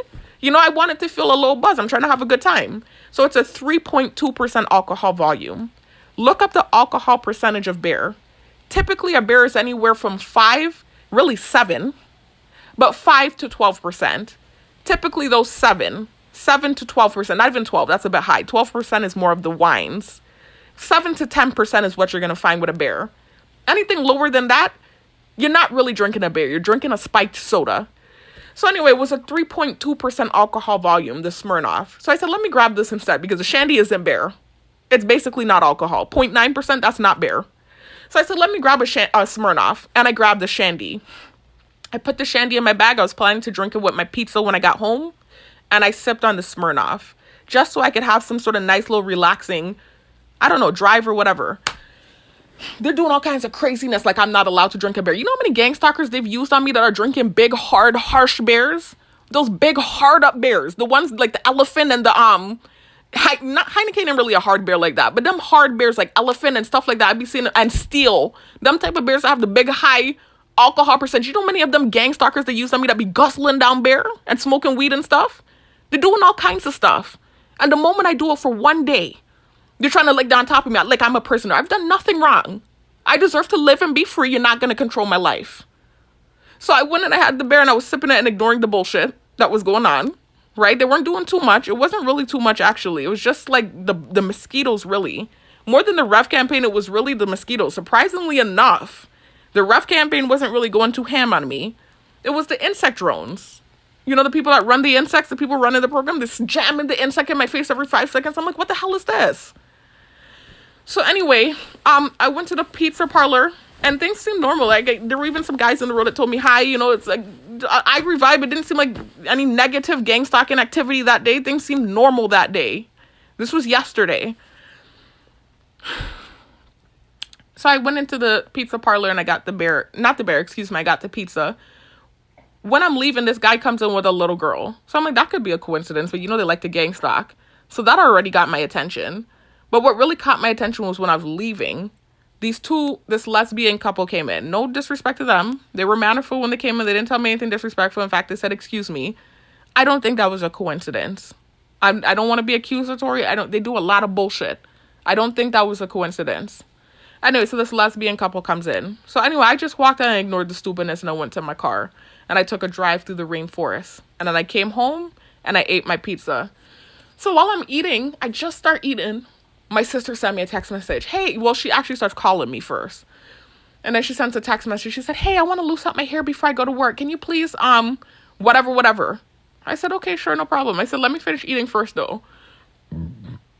Right? I'm doing you a favor. You know, I'm not thinking she's going to come in here and do directed convo. I'm not thinking they're going to be doing the shit in the background. I didn't know what I was in for, else I would have been like, girl, not today. Like, I would have said not today if I had known what I was in for. I already know she could talk. My younger sister, this is a running joke between all three of us when life was normal, before I became a target and before the relationship got strained. It's this running joke. We all have jokes about each other. Like, they know me. I'm secretive and I don't talk, and they don't know my business and they have to pry it out of me. That's the joke about me. The joke about my older sister, she's very soft and she's not really, she's a pushover. That's the joke about her. The joke about my younger sister, she talks a lot. Like when she's telling a story, she could talk and talk and talk. I mean hours if you let her. She can talk, okay? And typically it's not a problem. If I'm not targeted and they're not creating stuff in the background, I can lay there and I can listen, right? Because we're sisters. I can do that. But when it comes to the sensitization and I'm already triggered about certain things that's happening, unfair things happening to me, they already want to see me fail and they're doing noises in the background to antagonize me all day long. And then she's coming and saying certain things that I didn't have an issue with at first, but they're trying to create something in the background. And then she is adding directed convo into the conversation too. This is why I started having a reaction. And it started becoming real overwhelming for me. Right, so I'm going to talk about what happened. Let me just take a break, y'all, because speaking of talking, I've been talking for hours, and I have a lot to do today. It's 12:43. I have a lot of things to do today, things that actually matter, like unemployment. Remember I was telling y'all about unemployment? There are things I need to deal with today. So I'm going to come back and finish the video, y'all. So I'm going to stop here.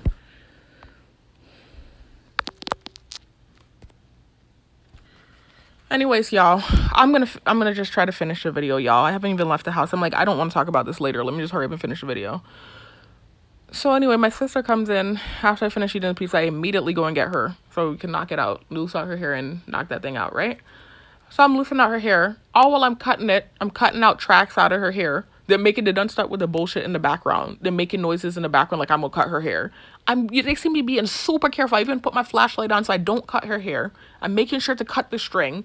They're purposely making noises in the background and trying to create like this tense, anxiety-riddled environment. So I'm just like rolling my eyes at the bullshit. I just continue to cut her hair out. I neatly cut out her hair, take my time and loose it out. I even loose the braids out for her. As I'm getting towards the end of her hair, she starts talking about her ex-boyfriend.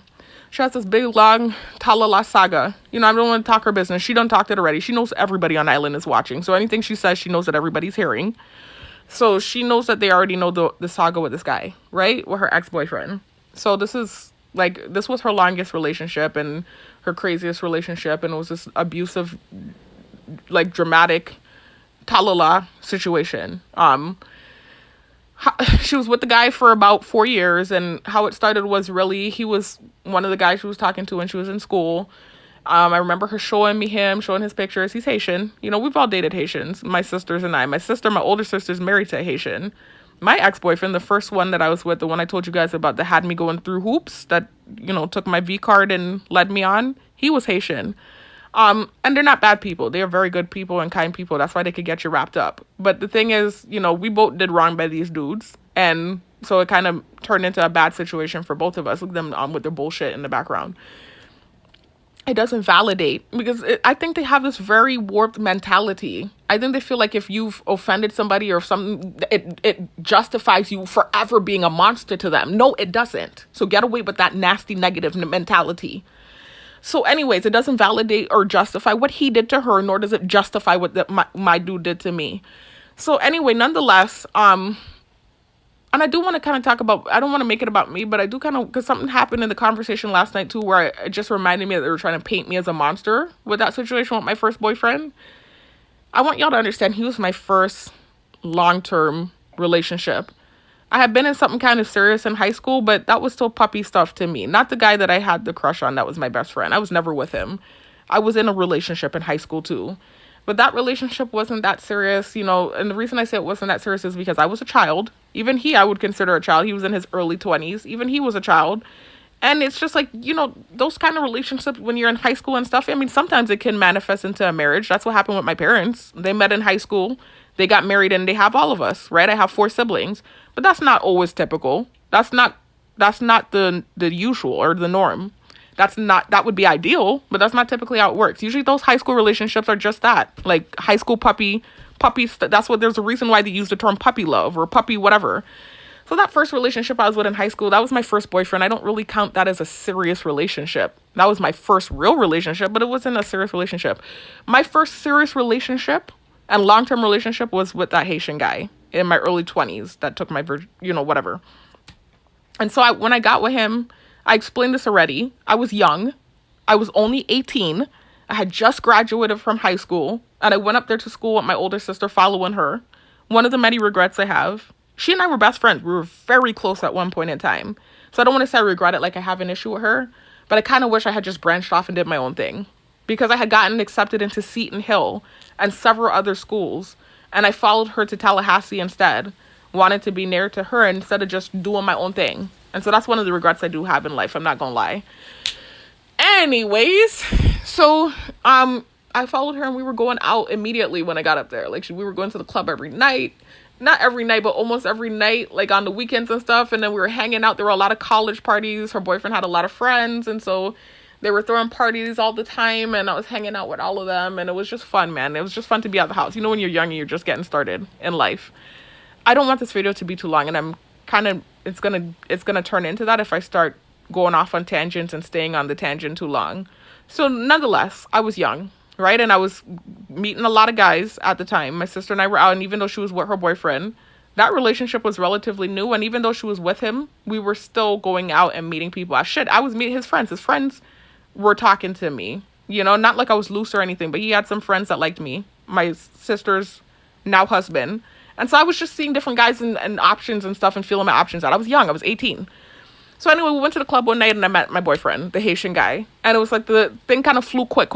Like we had a connection. We had an instant connection. We had chemistry. And so it's like I ended up in a relationship with him real fast. And like after a month, we were living together. Crazy. Like it was just crazy movements. Like that's way too quick to be living with somebody and settling yourself down into something serious and you're only 18. I was young.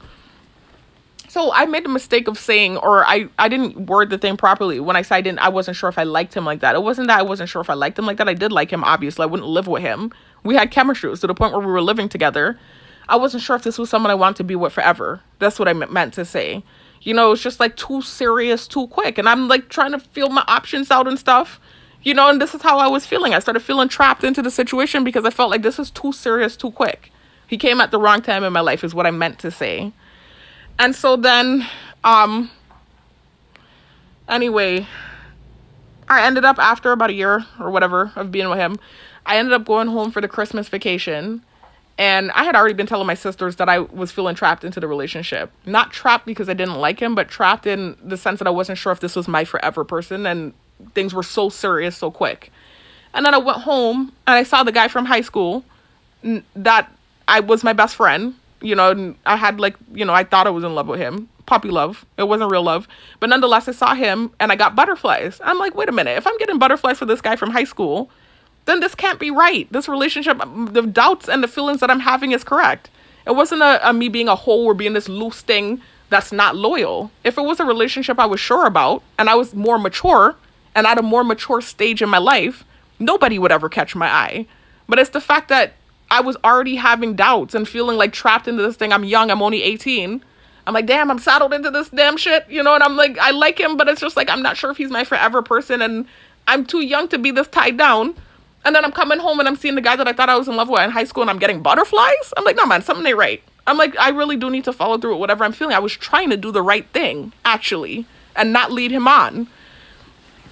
So anyway, I ended up breaking up with him, and then y'all know the story if you listen to my story. 2 years later, I ended up getting back with him and giving him my virginity, and then he ended up just kind of leading me on. He obviously had some feelings towards however things ended, and he led me on for almost a year. And actually was off and on throughout the years too, because then he would come back and reach out, and he would always be on the same crap, the same BS. So he was just using me. And obviously I got wrapped up into that because I had held on to my virginity for years. My sisters know this about me. There were ample opportunities for me to lose it, and I held on to it for years. Like, I was obsessed with having the right, like, I don't know, I'm a perfectionist, and I just had this thing in my head about how it was going to go, and it didn't go the way I thought it would go. So anyways, this is what was making it so hard for me to let him go, right? And let the situation go. And it turned into this thing where I was losing my mind. That was partially what led to the spiral into alcoholism, just so you know. That was one of the major catalysts that led to the spiral into alcoholism. Anyway, so nonetheless, I had a similar situation to her, because we were at this point of the conversation last night too, where she was trying to like downplay what I went through and make it like I don't know what she went through. I'm like, it was just as traumatizing for me. I just didn't stick around as long. She's like, well, you didn't get pregnant. This and I said I could have. You know how much times he tried to take the condom off and I said no? So it's the same situation. I just didn't stay as long. So anyways, nonetheless, we were having this conversation about her abusive boyfriend. And she was basically telling me, you know, it was the same circumstance. I kind of remember what happened when she first started talking to him. I remembered her showing me a picture of him and saying, you know, I don't know if I like him like that. And she was saying, but he's really nice, and he's buying me food, and he's this and that, and talking about the nice things that he was doing for her. And so I remember she was kind of talking to him and several other people. And then eventually she did kind of start a relationship with him, but it was a tumultuous one where she was being abusive towards him. And I don't know why they're making all this crazy noise. Okay, is it me? Are they crazy? I don't know what they're making noise campaigns in the background for. It's not me. So anyways, she was being abusive towards him, and just really mean to the guy, and she used to pinch him up and punch him and yell at him and call him names and stuff. And so nonetheless, eventually things did get mellow out where she started catching feelings for him. Obviously they took things to the next level. That's typically what makes a girl get caught up, is when sex gets involved. That's just how it works. So anyway, she started falling into him and really, feeling for him or whatever. And she ended up getting pregnant. And that was when he decided to start showing his ass. And he started to act the plumb fool. He started to be a real abuser. Just real abusive. And, just doing horrible stuff, man. He wasn't there for her during the pregnancy. She had a complicated pregnancy. And, the pregnancy was complicated. The thing about my sister is when she was younger, she had hernias, right? This was when she was a child. She had like 4 different hernias, and it was by the genital area. And I don't want to say too much. They already know. These are all things that she talked about on camera throughout the years of them watching us on camera. They know the whole saga like we're reality TV stars. They know our life back to front, these people. I don't mean to say these people in a disrespectful way, but they know our life back to front. It's all been happening on camera. Anyway, so she had this surgery for hernia. She had like 3 really bad hernias, and she had to get surgery when she was younger. And so that messed with that area. And so it made her have this condition. If you look into Wendy Williams, you'll see Wendy Williams had the same condition where it's like difficulty with pregnancy. And when they do get pregnant, there's a chance of them losing the baby because the area is so sensitive and so delicate. And so what they have to do is they have to be very careful when they're pregnant. They can't do too much physical exertion. It's almost like you want to be on bed rest when you have that going on. And also sometimes they have to get like a surgery, like sewn up. I forget what it's called, to make sure that, that the baby, it's just this kind of thing where that area is super delicate. I think with Wendy Williams, that happened to her due to drug use. I don't know. I don't want to say misinformation, but I think that might have been the situation with her, an abortion and drug use, because she was a real drug addict, Wendy Williams. She was on cocaine. She was on alcohol. She was on a lot of stuff. And then from what I understand, she had gotten, I think, more than one abortion. So that was her situation. But my sister was the hernia situation. And so it made the pregnancy difficult. And then you have this guy being a complete asshole. He was being abusive, very immature. He was younger than her. I think he's like 2 years younger than her. Just very immature. And I don't know, it seemed like on this revenge tip, I guess, for the way the relationship started. I don't know what it was, but he was just very abusive. He turned very abusive. And he wasn't supportive during the pregnancy. And, there was even activity found in his phone. So it seemed like he might have even been cheating. He was just horrible. He's been horrible to her. And she stuck around because at this point she loved him. She had gotten pregnant for him. They had sex, everything, big full relationship, man. They were living together. They were together for 4 years. So anyways, yeah, I don't want to talk about business on my food. Things didn't work out with the baby, so, and it was almost full term. And then whatever happened. And so she just stuck around and took abuse from him for a long time. That's what the conversation was that we were having, just talking about that situation that she was in. And so nonetheless, they're in the background making noise, all while they're talking about this horrible ass dude. This is why I said they're bipolar, because when they were talking about his abuse and how abusive he was, they're making noise in the background. But then when it's just crazy, but then now they're making noise like they're supporting him. Because I'm talking about the part where she was abusive to him first. Now they're making noise in the background like they're supporting him. It's just crazy bipolar. They're just trying to do mental, psychological warfare, They're just trying to make me go crazy is what I realized. So anyway, they were in the background making noises though when she was describing how abusive he was and this and that. I'm like, I'm like, this is all the stuff they do to me.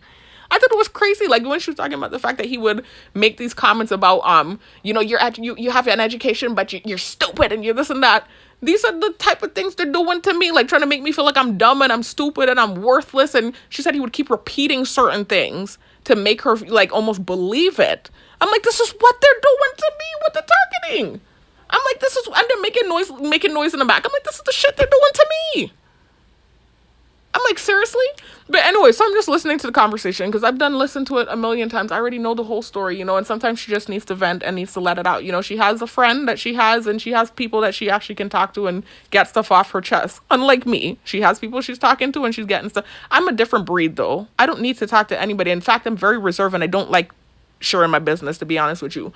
The only reason I come on this camera and say anything is because of the stuff that they do, and they're watching me 24/7 and they're creating these false narratives, and so I feel like I have to defend myself or I would be fine being a mute. I'm telling you, I'm a very reserved person. My sisters have to run and joke with them. They have to dig info out of me. But my sister's a different personality. We're all from the same bloodline, the same parents, but we're different night and day. All three of us. We're like night and day. So anyways, y'all, so she feels like she has to talk and talk and talk, and she's one of those emotional type of people, and she feels like she has to talk and get stuff off her chest, and I'm not really an emotional person. I am. They kind of called it with the technology.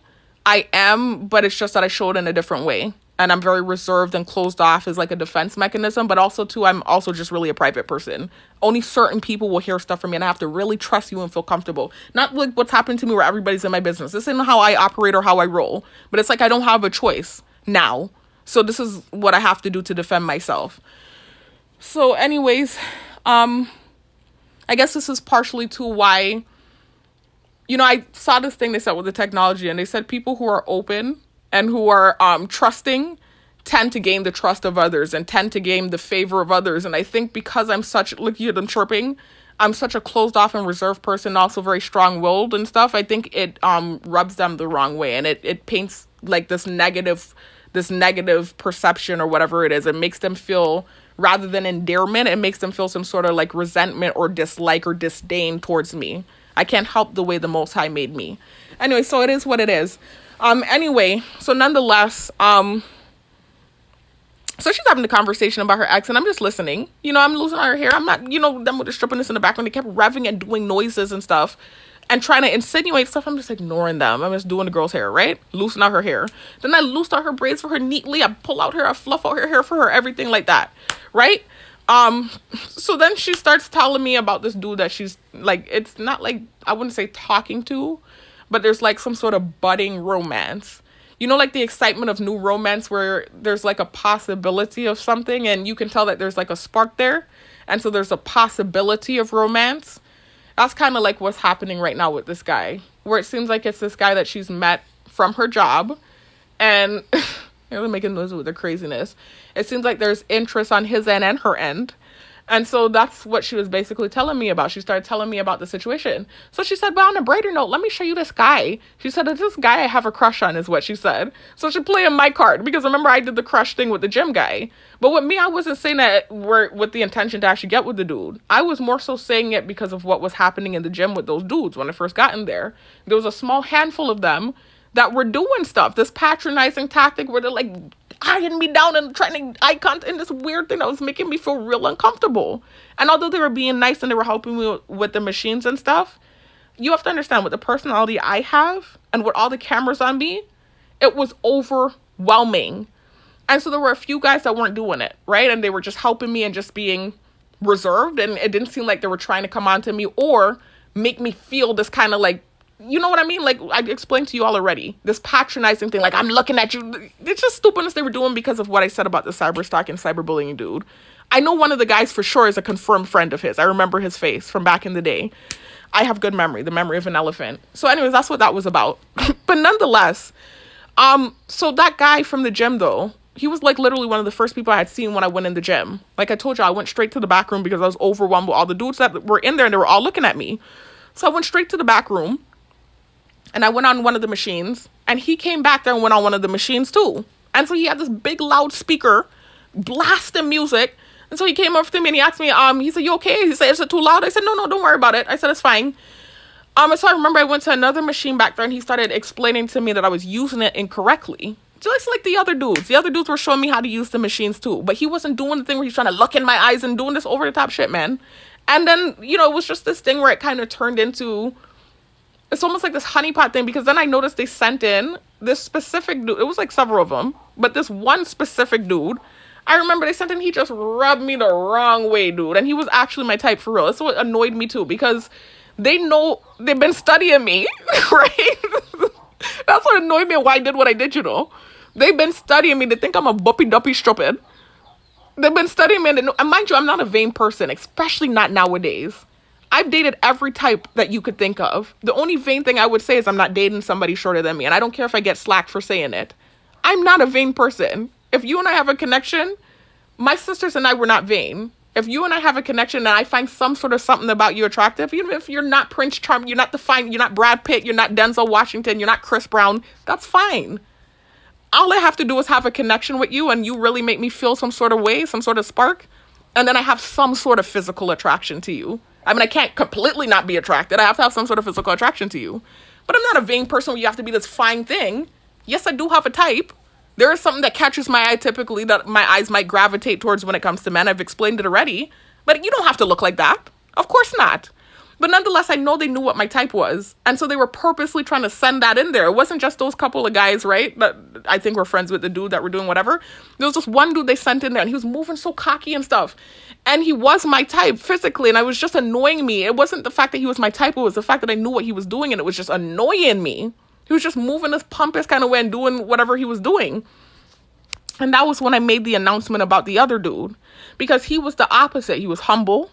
He was moving around calm, right? And he was helping me. Yes, he helped me with the machines. But other than that, he was normal. He wasn't trying to do like this, what felt like this patronizing thing. And so that was why I gave like almost this big up to him in the video, and kind of gave him this power that I regret giving to him. So I made the stupid comment, well, there's some guys doing whatever. And it's funny that when I have a crush on isn't doing whatever. It's my stupid ass, right? Thinking that was some sort of tactic or some sort of get back at the cocky dude. Because I knew what they were doing, and it ended up backfiring later on down the line. Now, don't get me wrong, that guy ain't bad looking, even though I said nasty things about him that day when I said it because he was doing whatever he was doing. He's an attractive guy. He has a nice body. He's attractive. He's not a bad looking guy at all. So whatever I said, I was just saying that as a reaction to what he was doing to me for that whole month for no reason. But it's not something where I'm going to make a shot at you on camera in front of everyone. I'm trying to get with you. No, baby. It was a tactic and it backfired majorly. Anyway, nonetheless, whatever the case is, I even used to do this thing whenever he would be there sitting there in the gym. I'm sitting there like I'm staring at him. I know they're watching me on camera. I'm acting like I'm staring at him and, whatever it is that was going on. And I'm doing that because of what that dude was doing with this cocky thing where I felt like they felt like I was just going to be like googly eyes for him. And it irritated me so bad. And here this guy is acting humble and actually really being helpful. And so that's why I did what I did, and it backfired, man. It backfired majorly. Anyway, nonetheless, so she kind of did a similar thing to me, though, with this crush proclamation that she did last night. But it seems to me like there's really something going on there because she's not targeted. And there's actually something going on. Like, they have some sort of history where they actually have something, it seems like, possibly brewing.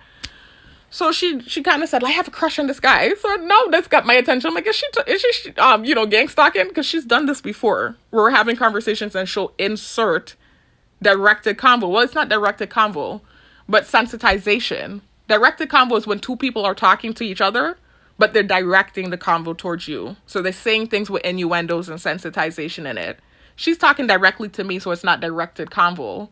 But she did do that last night. She did put sensitization in the convo. So when she said the crushing, I started, my ears kind of went up now because they're already doing noise campaign in the background, doing the craziness they do whenever she and I are interacting. And they do it when I'm interacting with anyone, to be honest with you. But anyway, so I noticed that, when she said that, I perked up now. I'm paying attention. I'm like, oh boy, is this going to take a turn on? Because I done lose her hair out. She done got what she needed from me.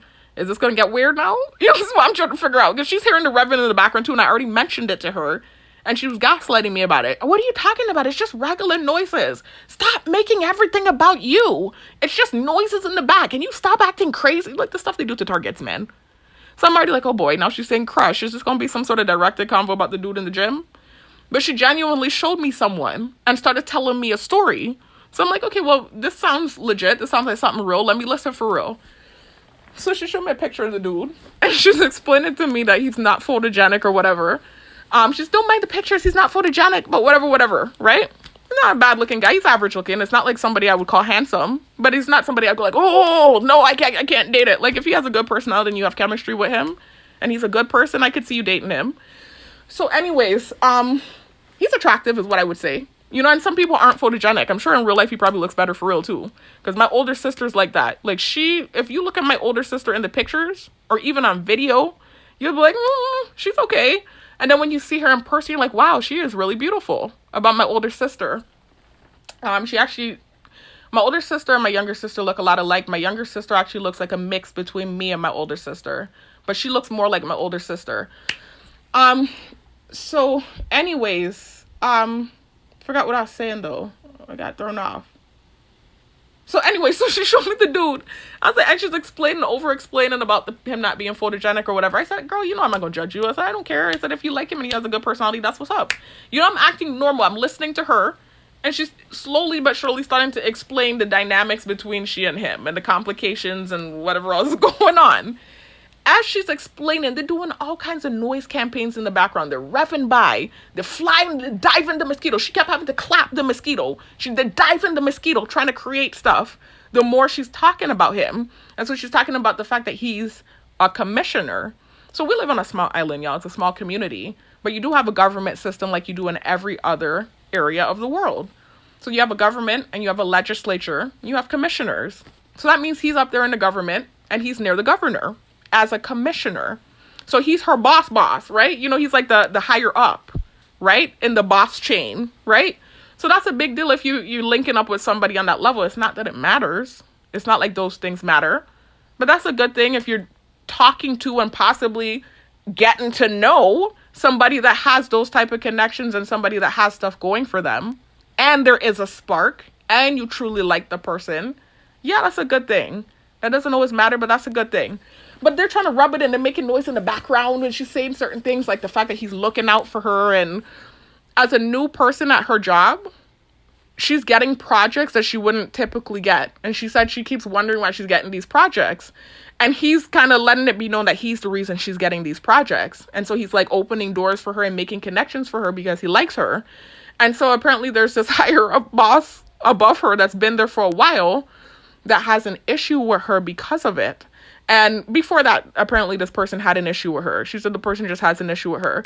All they're making noise in the background. I'm just like, this is unfair that they're doing that. Like, this is constantly kind of what's happened with me too, with people having issues with me. And I'm like, but you're doing noise campaigns for this? I just thought that was really crazy. But I was like, okay, well, everything that's happened with me, I was like, okay, anyway. So I'm like, let me just go along with the craziness though. So anyways, they're doing all kinds of noise campaigns in the background. I'm still ignoring and not having a reaction. It wasn't until she started going into the details about how he's opening doors and she's getting this opportunity and then diving the mosquito to antagonize me. And then she herself inserted directed convo into the conversation. And she said something about the number 33. They've sensitized me to that number, y'all. There's a lot of numbers they've sensitized me to. 33, 13, 39, 36. There are different reasons why, y'all. You know, they do different things with different targets. But she said that. Then she rubbed her nose and she said fake. And then she grabbed the cup. We were throwing stuff in the cup. Like we had paper, we're blowing our nose. And she said, you have a garbage? And then she put it in the cup. So I was just like, what is going on? And then she said, bullshit. But I said, and they started revving by when she did that. So I said, are you hearing all the noise that's been happening? I brought it up to her again because she did that and there was more noise. I'm like, why is she doing that? So I said, are you hearing all the noise and stuff that's going on in the background? And then she said, what? I don't know what bullshit you're talking about, but you need to stop making everything about you. This is bullshit. Whatever stupid shit she was saying. So at this point now, I really start to get reactionary. I really start to get reactive now. Now I'm starting to feel this kind of like defensive kind of way. And I'm also starting to feel like, and more than me being happy for you and actually listening, I'm actually kind of feeling like this is some sort of thing that's being done. And so I start getting like irritated because you know what I just explained to you has been happening in my life and with my situation, where it's not only that I don't have someone looking out for me, it's the contrary, where I have people actually blocking shit up and making sure things aren't flowing smoothly. So of course that's hitting, especially if they're making noise in the background, the people that torment me all day long, that want to see me fail. They're making noise in the background and trying to create stuff. You're doing directed convo. You're snapping at me and gaslighting me about the noise that's happening, but then expecting me to listen and actually try to genuinely, like, I don't understand what they expect from me. So I'm sitting there now and I'm getting awkward. You know, I'm starting to get this look on my face. I can feel it happening. It wasn't happening initially, right? So I'm starting to get this feeling. My mom all of a sudden knocks on the door and she said, you okay? Your eyes are looking like this. You know, trying to rub it in. Your eyes are looking like this. Like just bullying me. It's just this weird antagonizing bullying. Like I feel like, I don't mean to say this, but I feel like the people in my family have had a problem with me for a long time and I didn't realize it. I'm going to say, I don't want to create stuff, but what's happening and the things that have been done, even noise campaigns at certain times when certain things are happening, I'm starting to realize they probably had an issue with me for a while now and I did not realize it. And this is why I also said I think it's witchcraft though, because we used to be so close. You don't understand. My friends used to tell me that I was lucky growing up because of the family that I had. That's why I thought it was witchcraft, because it's so weird what's happening now and the dynamic now. It's so weird.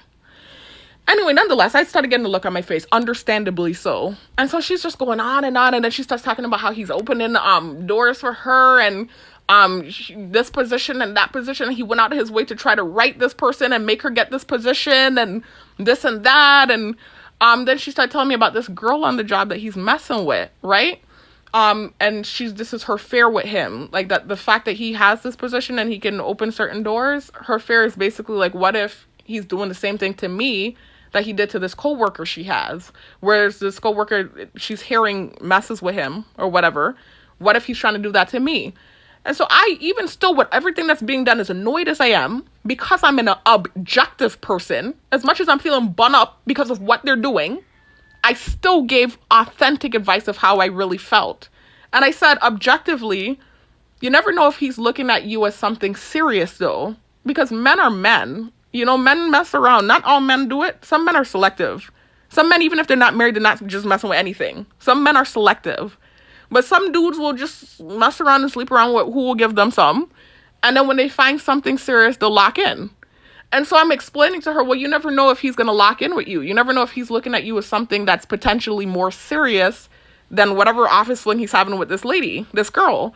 But she's explaining that she's seen that girl get certain things too. And that girl is like, she, you know, takes longer to catch on to stuff, but she's still getting certain stuff. And so she's just trying to see, is it that type of dynamic or is it something more? And she said she's feeling real chemistry with him and he's saying certain things that are making her feel good and da-da-da-da, right? So this is the conversation we're having, basically. So while we're having the conversation, I'm still giving authentic, objective advice, despite the feelings I'm having with everything they're doing, with the directed convo from her, with her kind of gaslighting me about the noises, I'm still trying my damnedest, as much as I'm feeling however I'm feeling, to give her objective advice about the situation. Because I know how men are. I'm 34 now. I'm making 35. And that's the other thing they're doing too. She's like, I'm getting older. She said, I'm already 29. And, after a certain point, you're not going to meet a guy that has anything going for him. They're either going to have kids or this or that, or baggage, or be a scrubby, whatever she was saying, man. She was saying stuff. And I said, well, it's true at our age, it is harder to find a guy that has his stuff together and that doesn't have kids. I said, at this age, you are likely going to find someone with at least one child, but maybe not. There might be someone you can find with a child, because she was saying he has a child. And I said, that's going to be a common thing at this age. That's just how it is. I said, the main issue is, why are you single at this age? Because a lot of the dudes that are single at this age, there's some sort of issue going on. Not always, but there's something going on, right? With me, it's targeting. I have something going on. Why are you single at this age? It doesn't mean something's wrong with you. Not at all. How many good people might be single and it's just that they're single? Like maybe a relationship didn't work out and you're single. But at this age, typically people are locked in to something serious. And if not, they have some sort of baggage, whether it be a child, relationship drama issues, whatever, mental health issues. There might be something going on, right? And that's just something you have to be wary of at this age. And then she was talking about the fact that, we're female and there are more females than men out there, which is true. So it's complicated. So you can imagine how I feel at 34 being targeted, where they're purposely blocking things up for me, my romance life, my financial life, and they have the nerve to rub it in and be making noises in the background and trying to create stuff. Just yesterday, I was driving, or day before yesterday, I have to mention this, in my vehicle, and I'm coming around the corner and there's this dude driving this way, and he's looking at my car at me. So I just looked at him like this, and then I see the bird dive down. Now, likely he's looking at me because I'm a target. Everybody's staring at me like a freak show. But even if the man was checking me out, the bird already dived. The bird is on it, boy.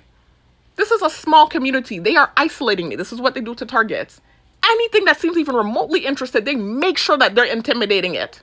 I remember there was this dude from the bus stop. He was simply having conversation. Him and I went to school together. We both play athletics. Regular conversation. I remember that day they were revving by like crazy and glaring at the dude. They are blocking up everything. They're making sure that I feel not wanted and that everyone around knows that this is something that's off limits. And then you're going to rub it in my face that she's having some sort of romantic connection with someone at her job and she's not targeted? Really? Like, I just thought that was so crazy. And then, of course, I now start having a reaction. I'm human. And then you're going to gaslight me about the reaction? Seriously? So anyways, So that's basically what it was. She just having this conversation with me about the guy and just wondering about his intentions and stuff, because he's doing a lot of nice things for her and he seems like a nice guy. And I'm just explaining to her that, you never know if it's real and if he's truly interested in you for real. And maybe what this girl was, a mess around situation, and with you, he's filling it out to see what kind of girl you are. And, depending on how you operate will depend on how he move with you. I said, I don't know how it is. Just be careful. That's basically what I was telling her. Giving her the authentic advice I would have given even if I weren't feeling some kind of way. That's how I am and the kind of person I am. So anyway, eventually she leave. It was getting too overwhelming for me and I was starting to feel like I was losing my mind. And she already has this tendency to make a 5-minute story into a 3-hour one. This is a joke we have with her. She knows this about herself. And then all this shit is going on in the background. I started just feeling like I was losing it. And so after a while I said, okay, girl, whatever. The conversation ended. She went about her way.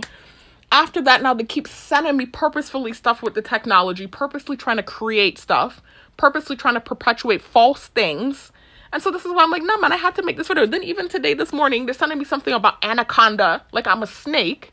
I'm like, really? Are you kidding me? With the things that you were doing in the background, here the snake with the hammer now hammering, damn demon. That thing is obsessed with me. Anytime something good is happening, they're making noise campaign, flying outside, doing weird stuff. But I'm the snake. You're making noise campaign for all kind of crazy things. When my mom came with the supposed teaching opportunity, all kinds of noise campaign. Everything that they do and that they are, they try to project onto me. You see me having this conversation with her and things were normal at first. You start doing all kind of crazy shit with your batshit crazy ass in the background. But I'm the snake. This is why I felt the need to make this video. I'm like, these people are demonic, some of them. It's demonic. Anyway, so I even thought to myself, there was even something that happened with her the other day that if I had done that, they would have been on my ass. I remembered, these two guys we went to private school with. I don't know them like that. First of all, I left private school in 7th grade. I left in 7th grade, right? So I just know the lifers that were there with me. Like some of the people that were there from kindergarten up to 7th grade. A lot of them I know, right? I don't know them anymore. We were children. We're grown now. I haven't talked to these people in years. But back then, I was cool with them. I used to play on the basketball court with the dudes. I was cool with them, right? I actually regret leaving my first school. I keep saying that because I knew everyone, and I didn't realize that I was like a socially inept person until I left. I just thought I was the social person because I knew everyone. I was comfortable. And after I left, that was when I realized, dang, I'm actually a shy person. And then also, too, I met the girl that ended up being my roommate and stuff. And I just feel like that whole thing turned into a nightmare. I just kind of really wish that interaction never happened. And anyway, nonetheless, so there are these two dudes that came later on in our private school career. Like, when they came, I think I was in school with them for like 1 year. And then I left that private school. My sister stayed in that private school all the way and graduated from high school. I left in 7th grade following my older sister. My sister left that school in 11th grade. She had 1 more year. But because the kids were mean to her and they kind of bullied her, similar to what happened to my younger sister when she went there. And then things turned around for the both of them when they got older. Guys liked them and stuff. But at that age, they were awkward and they were bullied. And I think the only reason I wasn't bullied was, first of all, my class was really nice. I got a nice class. I was blessed in that way. But then also I was a tomboy. So I was the cool tomboy, laid-back chick that was playing basketball with everyone. So that wasn't an issue for me, what happened to my older sister and my younger sister.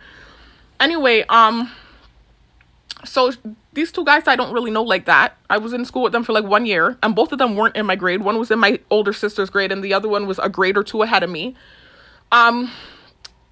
One of them, it seems like she started to have like some sort of flirtation with because he's friends with, or cousins with her best friend. So I didn't know about it. I'm in my room minding my business. But coincidentally enough, the day before, the older brother, who I've seen work out in the gym a couple times, the man isn't watching me at all. He didn't look at my way at all. If he's in there as a gang stalker, he did not make it obvious. He even had a girlfriend in there. He was in there with a girlfriend. He's not paying attention to me, right? But nonetheless, I've worked out with him a couple times, not with him, but in vicinity of him a couple of times. There was one time where I do think he was gang stalking. That was the day with the Italian guy, when the whole Facebook debacle in one of my prior videos happened, where I saw him floating at the top of my recommended and I made the stupid comment about whatever I said, because they were in the background making noises. Y'all have to check out my prior videos to hear that. I don't want to rehash that.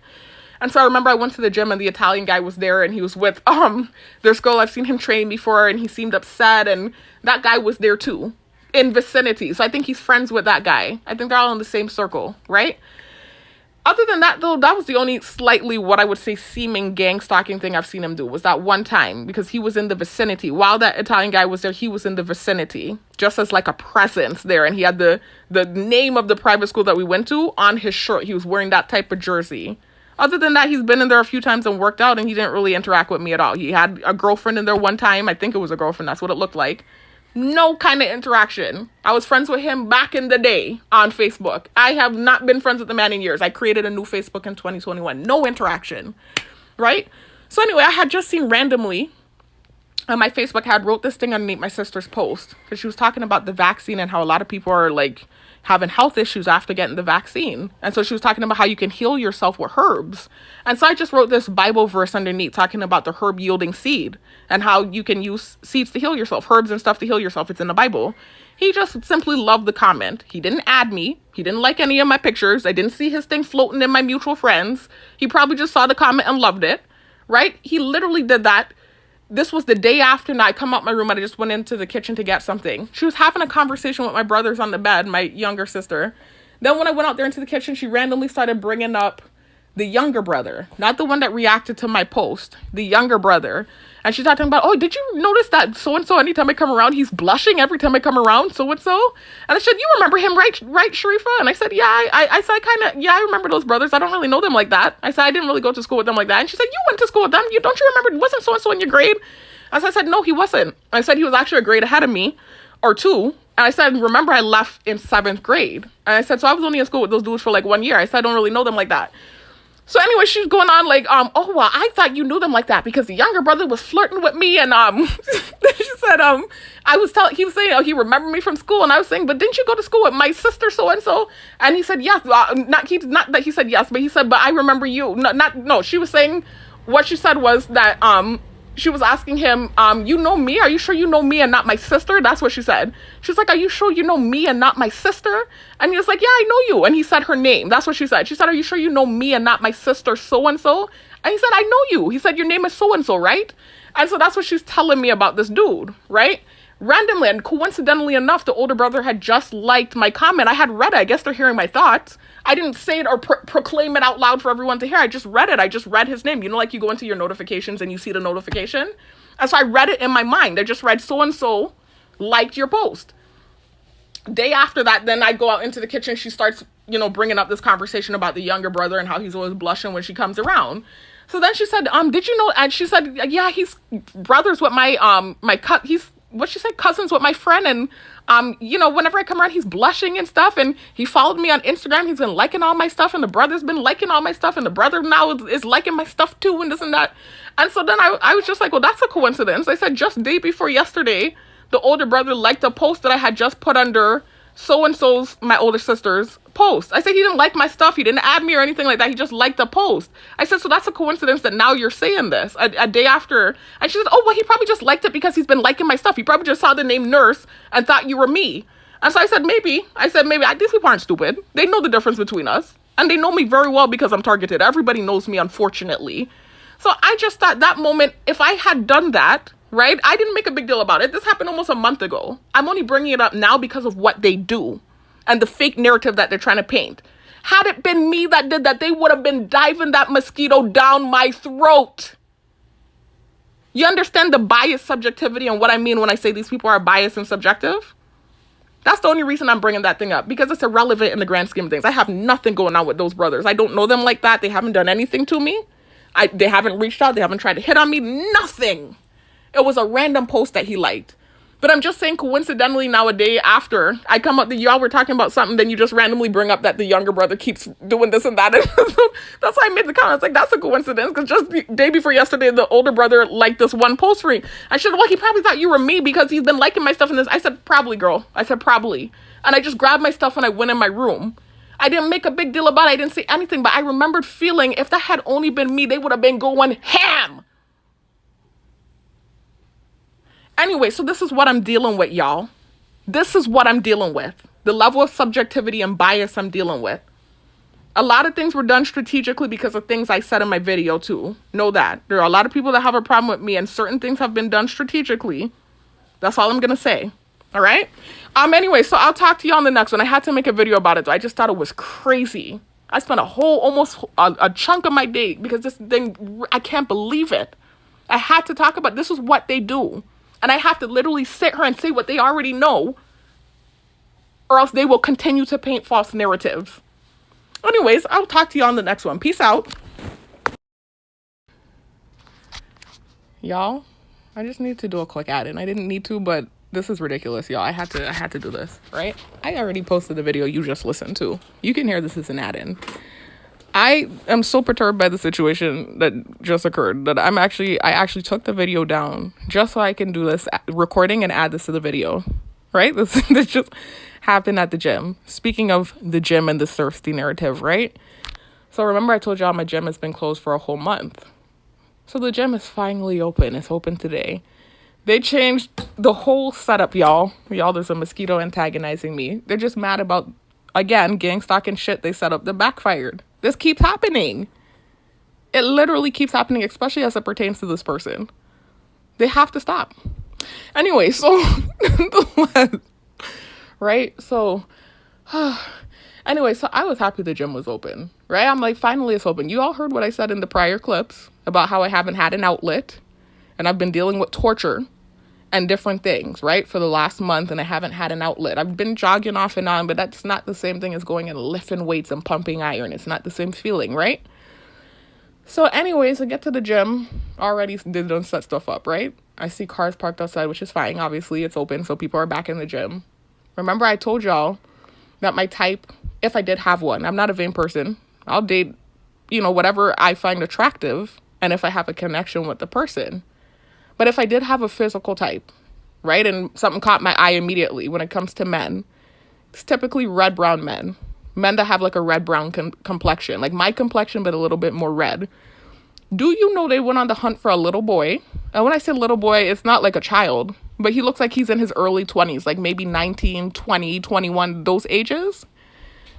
They went on the hunt for a little boy, right, to be spiteful. that fits the mold of what they think my type is, a red-brown little boy, and had him in the gym. They've had him there before, by the way. So anyways, he's coming outside as I'm pulling up. He's coming outside all of a sudden and coincidentally going in a vehicle, and he's wearing a red shirt. So I'm like, oh boy, here we go. I'm like, they just opened back up. They done doing the bullshit, the gang stalking bullshit. I'm like, whatever. I'm just glad the gym was open. I said, I'm going to just mind my business, bite my tongue, whatever. So I get my belt on and put on my little squat belt. I'm not even knowing how it's going to go, right? Because it's been a whole month since I've been in the gym. I told y'all I've lost weight, right? I said that in the earlier clips. A few months ago when I was still working the correction officer job, I was 192. At this current point now, I'm about 173. I lost a lot of weight, okay? My typical weight anyway, y'all, when I don't work out and when I don't eat in excess, is anywhere from 150 to 160. Typically, as a woman, I've been in the 160s, like 160 to 165 is my typical weight.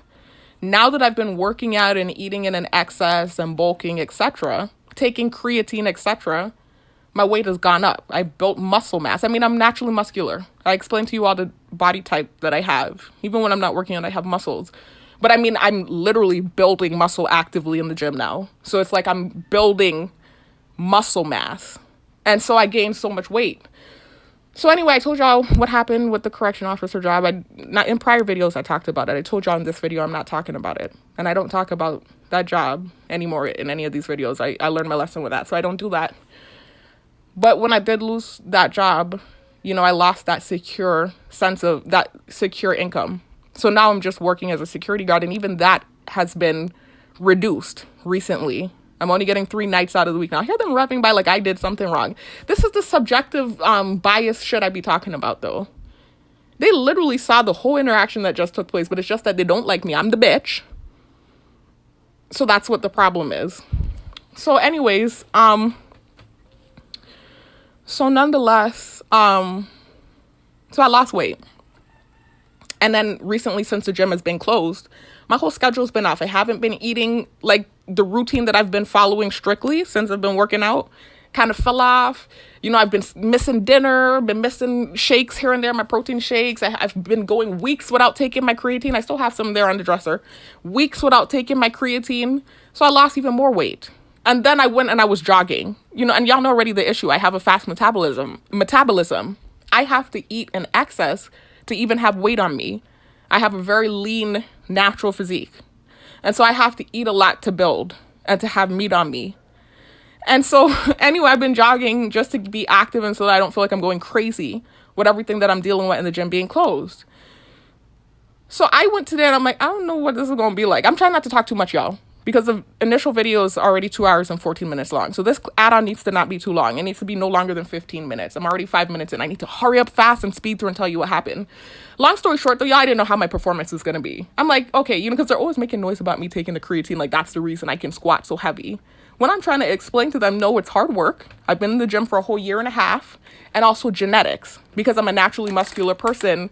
And that type of strength runs in my family from my dad's side. They used to call my dad Big Chest back in the day. He was this big, huge, muscular dude. Anyway, so nonetheless, it just runs in my family. So I'm really strong. So I was like, I don't know how it's going to be, though. Because I haven't been taking the creatine. I lost weight, etc., etc. I went and I'm skipping over the big drama and what this part of the video is about, by the way. I'm going to talk about what took place before I got in the gym. But I'm skipping over it real quick just to tell you a positive update. When I did get in the gym, I still got it. Like, I still have it. Despite the weight loss, I was able to squat rather heavy. Like, first I started with 90 pounds. I was like, let me just see how this feels. You know, one of the guys in the gym was even saying, you gave your legs a break, finally. I said, yeah, finally. He said, you about to mash it up again? I said, yeah, I'm about to mash it up again. Anyway, and he's a gang stalker too. He's in there with all the rest of them. He does stuff sometimes too, but sometimes we have amicable conversation, so I don't mind, right? He was being friendly. Anyway, so I was like, yeah, I'm about to mash it up for real. And so I'm in my head thinking, though, because, like, you know, they done flying the fly in my face and stuff. You know how they do, antagonizing me with the insect drones. In my head, I'm like, oh boy, I don't know how this is going to go. I don't know if I'm going to be able to really squat, you know, how I typically squat. I don't know what's going to happen. I started explaining myself in my head because I myself was nervous. You know, I was nervous myself. I didn't know what I was going to be able to do. Right? the plane to antagonize me. So anyway, I put the 90 pounds on. I'm like, oh, that's moving nice. I'm like, okay, I still got it. I'm like, this moving nice. So I took it off. I put on 180. I'm like, okay, wait a minute, this is moving real nice. I'm like, I could do 200. So I add on, 20 more pounds. I'm doing a 200. I'm like, okay, this ain't feeling too bad. As long as I've been out of this gym, I haven't been taking the creatine. I lost weight. I'm like, this is still feeling easy. Very easy. So then, okay, let me stop because I'm pissing them off.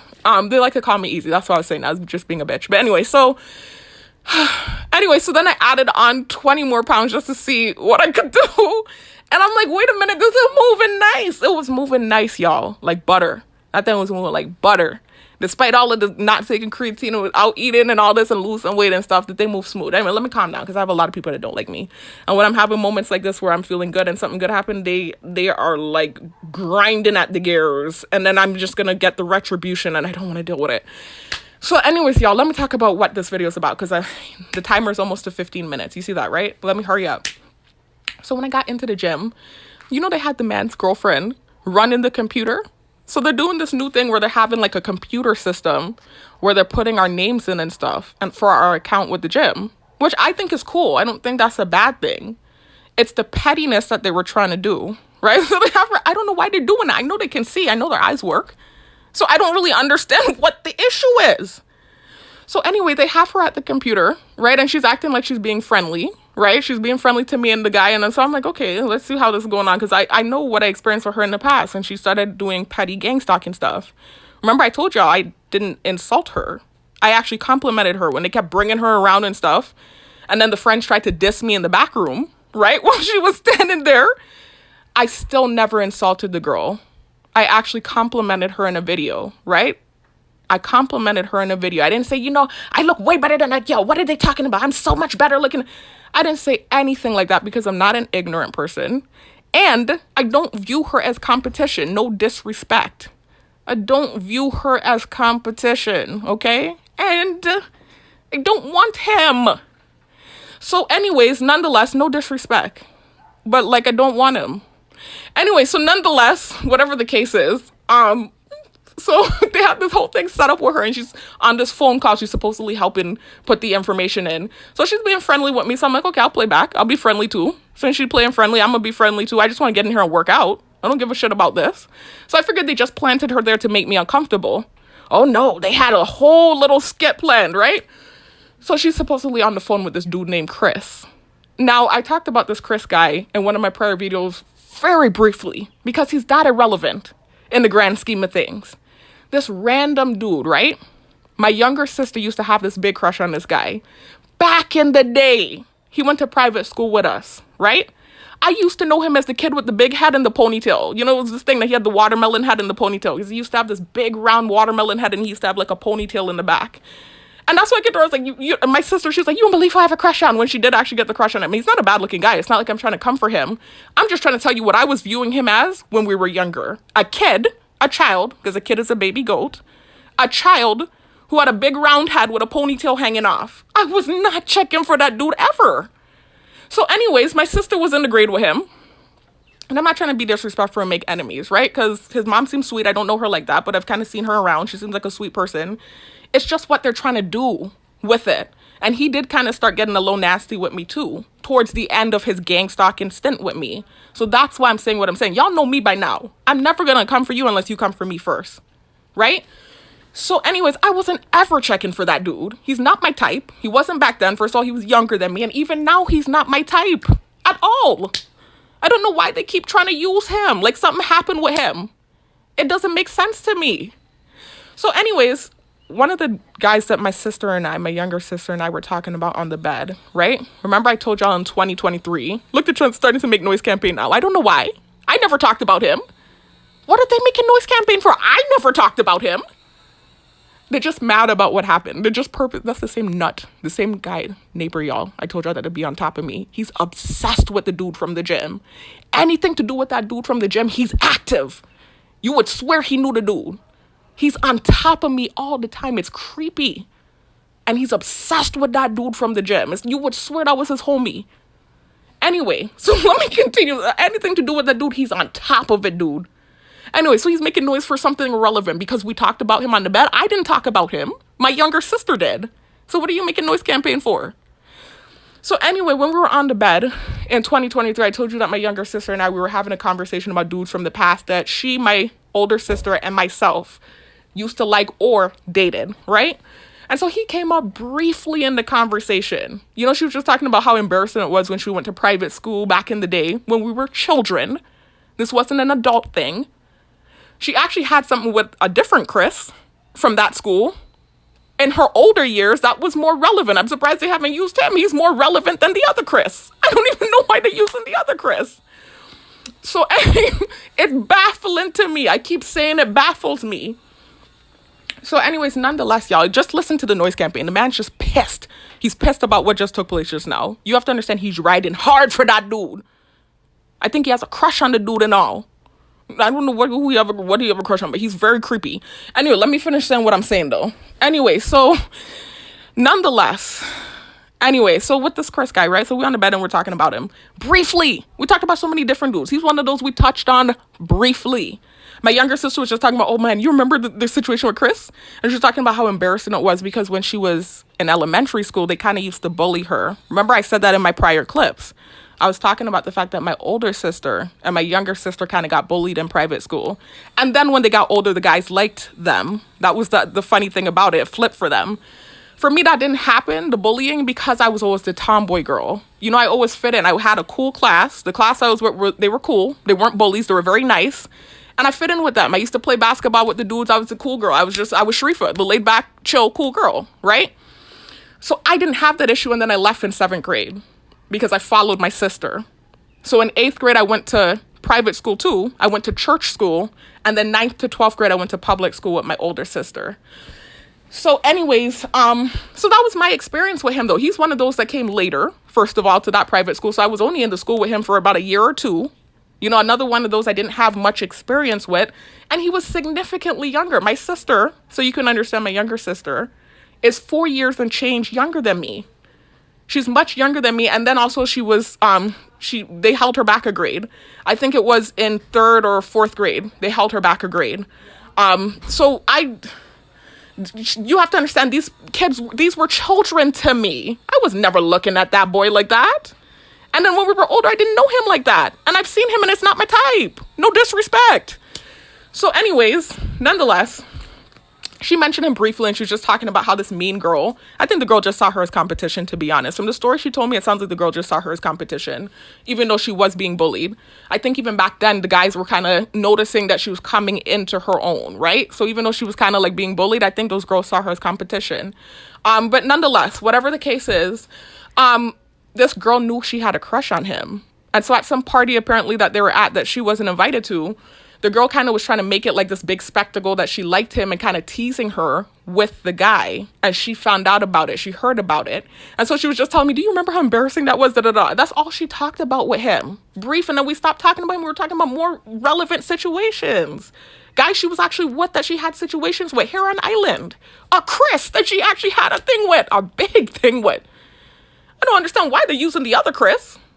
That Chris is irrelevant in the grand scheme of things. There's a different Chris that's way more relevant to the story. Anyway, nonetheless, and that I actually did say stuff about too, by the way. It was out of anger, and I regret it. I've apologized already. It was when I got back on the island. I had said some stuff about him because he was, I don't want to give too much details. He was significantly older than her when he dated her, and it was this weird situation where he was her teacher at one point in time, her PE coach. So I'm just like, there's so many scandals. And she brought it up first, by the way. I didn't bring it up. She brought it up first. She was talking about the situation with him, the other Chris, that was her teacher. And she was talking about, you know, about him and the situation, how she felt taken advantage of and stuff. And I remember I was convoluted at that point. I had just gotten back on island and everything was fucked up for me. And I was going through all this stuff and I had been a teacher myself.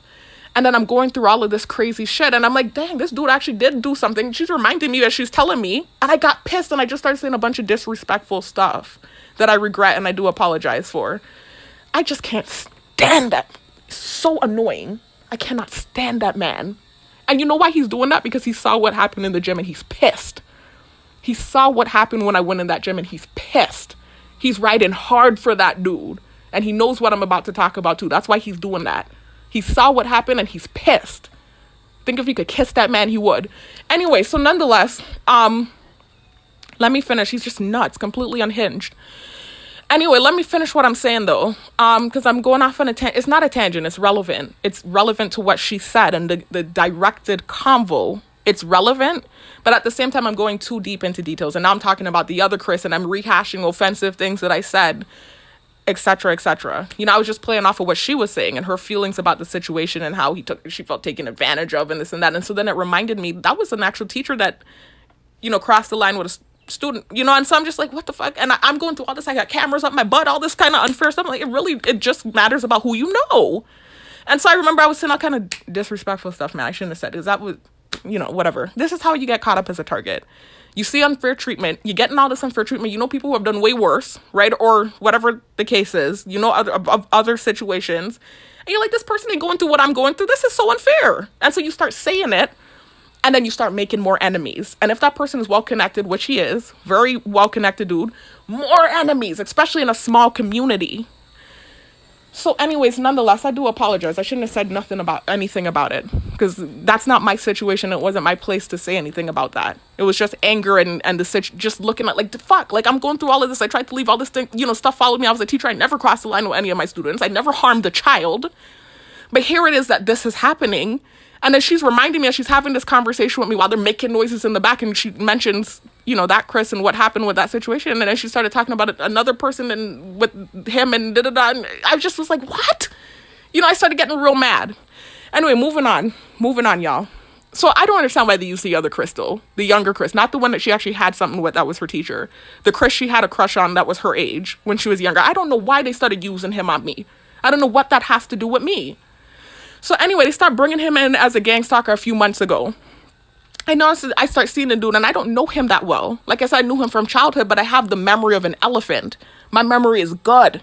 That's what's so funny when they try and use the don't remember thing and all this stupid dumb bullshit. I have the memory of an elephant.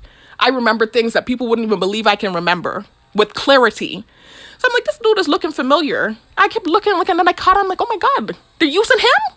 I'm like, that's the Chris that my sister was talking about, you know, that she had the childhood crush on, that the embarrassing thing happened with him. So they're using him as a gang stalker? So I remember they kept bringing him around and stuff. I was like, oh boy. You know, but it just wasn't a big deal because he was always polite and mannerful. So I didn't have an issue with it. So I remember one day now I went to the back room, and that same adductor machine that I told y'all in the prior video, that the gym guy squeezed himself in between me and his girlfriend, the adductor machine. That same machine, they brought that dude in, the Chris guy, and he came back there. As soon as I went back there and sat in the machine, he came back there and he smiled at me, and he went on the ab machine. So I remember that day I was just not feeling like the gang stalking bullshit. I was so over it. I rolled my eyes, and not rudely either. I didn't roll my eyes like in this dramatic, extremely rude way, but I remember being exasperated. And I just got up politely off the machine. I didn't say anything disrespectful. I didn't think anything nasty. And I just left the back room and I went to the leg extension machine outside of the back room. He came out slowly after that. He comes in the area. They had another dude in there as a gang stalker, and that guy starts guzzling water. So that's when I started rebuking it in the name of Jesus Christ. I said, you know what, not today. I'm about to get mad. I said, not today. This is Satan. And I started rebuking it in the name of Jesus Christ. And it's like that made the Chris dude bad. I think he thought I was rebuking him. I mean, I was rebuking all of it, to be honest with you, but it was mainly directed at the dude that started guzzling the water. So the Chris guy, I noticed him like get awkward, and then he left the gym. And then all of a sudden, I notice I get home, and as I'm pulling up, oddly enough, coincidentally enough, this is just how shit my luck is. Those neighbors that he knows, because he knows the neighbors, by the way, he's friends with the neighbor's son. That's how small this community is, y'all, and that's how shitty my luck is. Those neighbors happen to be renovating their house. And so all the time they were renovating, he was not over there. I was not seeing him over there. All of a sudden, after that day, what happened in the gym, I come home, he walks out of the gate as I pull up, out of the next door neighbor's gate, and he throws something in the trash, right? So I'm just like, what the heck? I'm like, so they're going to start using him directly on me now just because I didn't want to be around him with the gang stalking stupidness? So I remember just rolling my eyes, right? And I just said, I can't believe they're using this dude. So now I have to come home and feel awkward in my room because it's like, I know he's going to be staring at me. Are you serious? So I remember thinking that in my head and just shaking my head like, damn, these people are really taking this far. This is really serious for them. So I remember coming in, and to tell you I didn't like him, I ripped my weave out because I had 2 ponytails and I had Kankalon hair in. Y'all know I'm growing my hair and I'm taking care of my hair and I'm doing protective styling. I ripped that shit out my head and I flung it in the closet. You think if I liked that dude, I would have done that? You think I would have ripped my weave out if I had really liked that dude? I ripped that shit out my head and I flung it in the closet and I put on some holy raggy nightie. And I got in my bed. And he started doing noise campaigns on me for they had him there for a couple weeks doing noise campaigns. Look, they got the police driving by now because they know what I'm saying is true. They're just mad, bro. I don't have an issue with the police, but they start doing extra when they know what I'm saying is true. So anyways, let me hurry up too, because the video's getting along too far. I don't understand why they keep saying Chris like they ate with the situation. You didn't eat with that. So anyway, so he keep coming now every day, and for the last few weeks he was making noise campaign on me and trying to make noise when certain things are playing, when they're sending the horrible sensitization and making noise campaign in the back and trying to do these embarrassing things. And then the neighbors were back on island and I grew up next to them. They're one of the few neighbors I actually know personally here, because that neighbor was best friends with my grandma. So I didn't even want to make contact with them. You know, typically I would have went over and said good afternoon or something. It's awkward and everybody's moving different with me. I just felt awkward and uncomfortable. And I've been having a hard time on this street in this neighborhood. So I felt very awkward and I was avoiding contact with them. And so I remember they were on the porch with him and, you know, all kind of conversation happening. And I could kind of tell I was being watched. It was just so awkward, man, and uncomfortable. It was like the worst 2 weeks of my life. And then at that time, too, it was summertime and, you know, just a lot was going on. It was really rough, y'all. It was really irritating. No disrespect to them. Just the whole, just feeling like I'm being watched and not having privacy and them trying to use him. And it was terrible. Eventually, they finally stopped using the dude. I don't know if he went back wherever he came from. I don't think he lives on island anymore. I don't know what it is. They finally stopped using him. Thank the Most High. Every now and then, now they're sending the name Chris. Like they ate with that. Like that did something to me. I don't understand. You randomly used a dude that my sister used to like back in the day as a gang stalker. You've been using a bunch of dudes. What's different about him? And saying Chris like you ate with that. What does that mean? I don't like him and I never did. No disrespect. So what does that mean? So anyways, so the girlfriend's down the computer, right? And she's doing direct-to-convo. She's like, yeah, Chris. She's talking to him, right? While she's signing me in and she's talking to me, calling me pet names, but sweetie and this and that, and acting like she's being nice. So I'm just like, you know, taking it with a grain of salt. And I'm like, let me just, you know, because I feel it out because I know how she moved with me before. Like I said, right? So I said, I'm going to be polite too, right? So she's moving. She acting like she's filling out stuff, information for me and stuff. Right? And then she said, take a picture of my phone. She said, the other dude, she took the picture for him, right? She took the picture of the dude, right? With me, she told me to take the picture myself. The dude even made the comment, what? You took my picture, but you gonna make her take her, you let her take her own picture? Like she was too bastard to take the picture of me.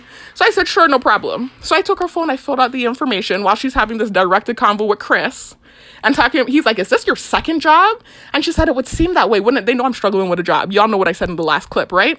She's like, it would seem that way, right? But I'm just here helping out in the gym, doing this directed convo. But it didn't get nasty yet. When it got nasty was when she saw my picture, right? So I took the picture of me and it came out nice. I took my shades off and I just took a nice, clear, natural picture. And it came out nice. I handed her the picture. I saw her look at the picture. I saw her eyes twitch up. And then she started started getting nasty with the dude. She started getting real nasty with the dude. She started saying, yeah, and I don't like it. It's weird, Chris. She said, it's weird, Chris. It looks weird, Chris. I don't like it. It's ugly, Chris. It's ugly, Chris. Whatever she started saying, she started getting real malicious and pinching her nose like it stink and all kind of stuff. I'm like, oh my God, competition. Like, I don't want him, sweetie.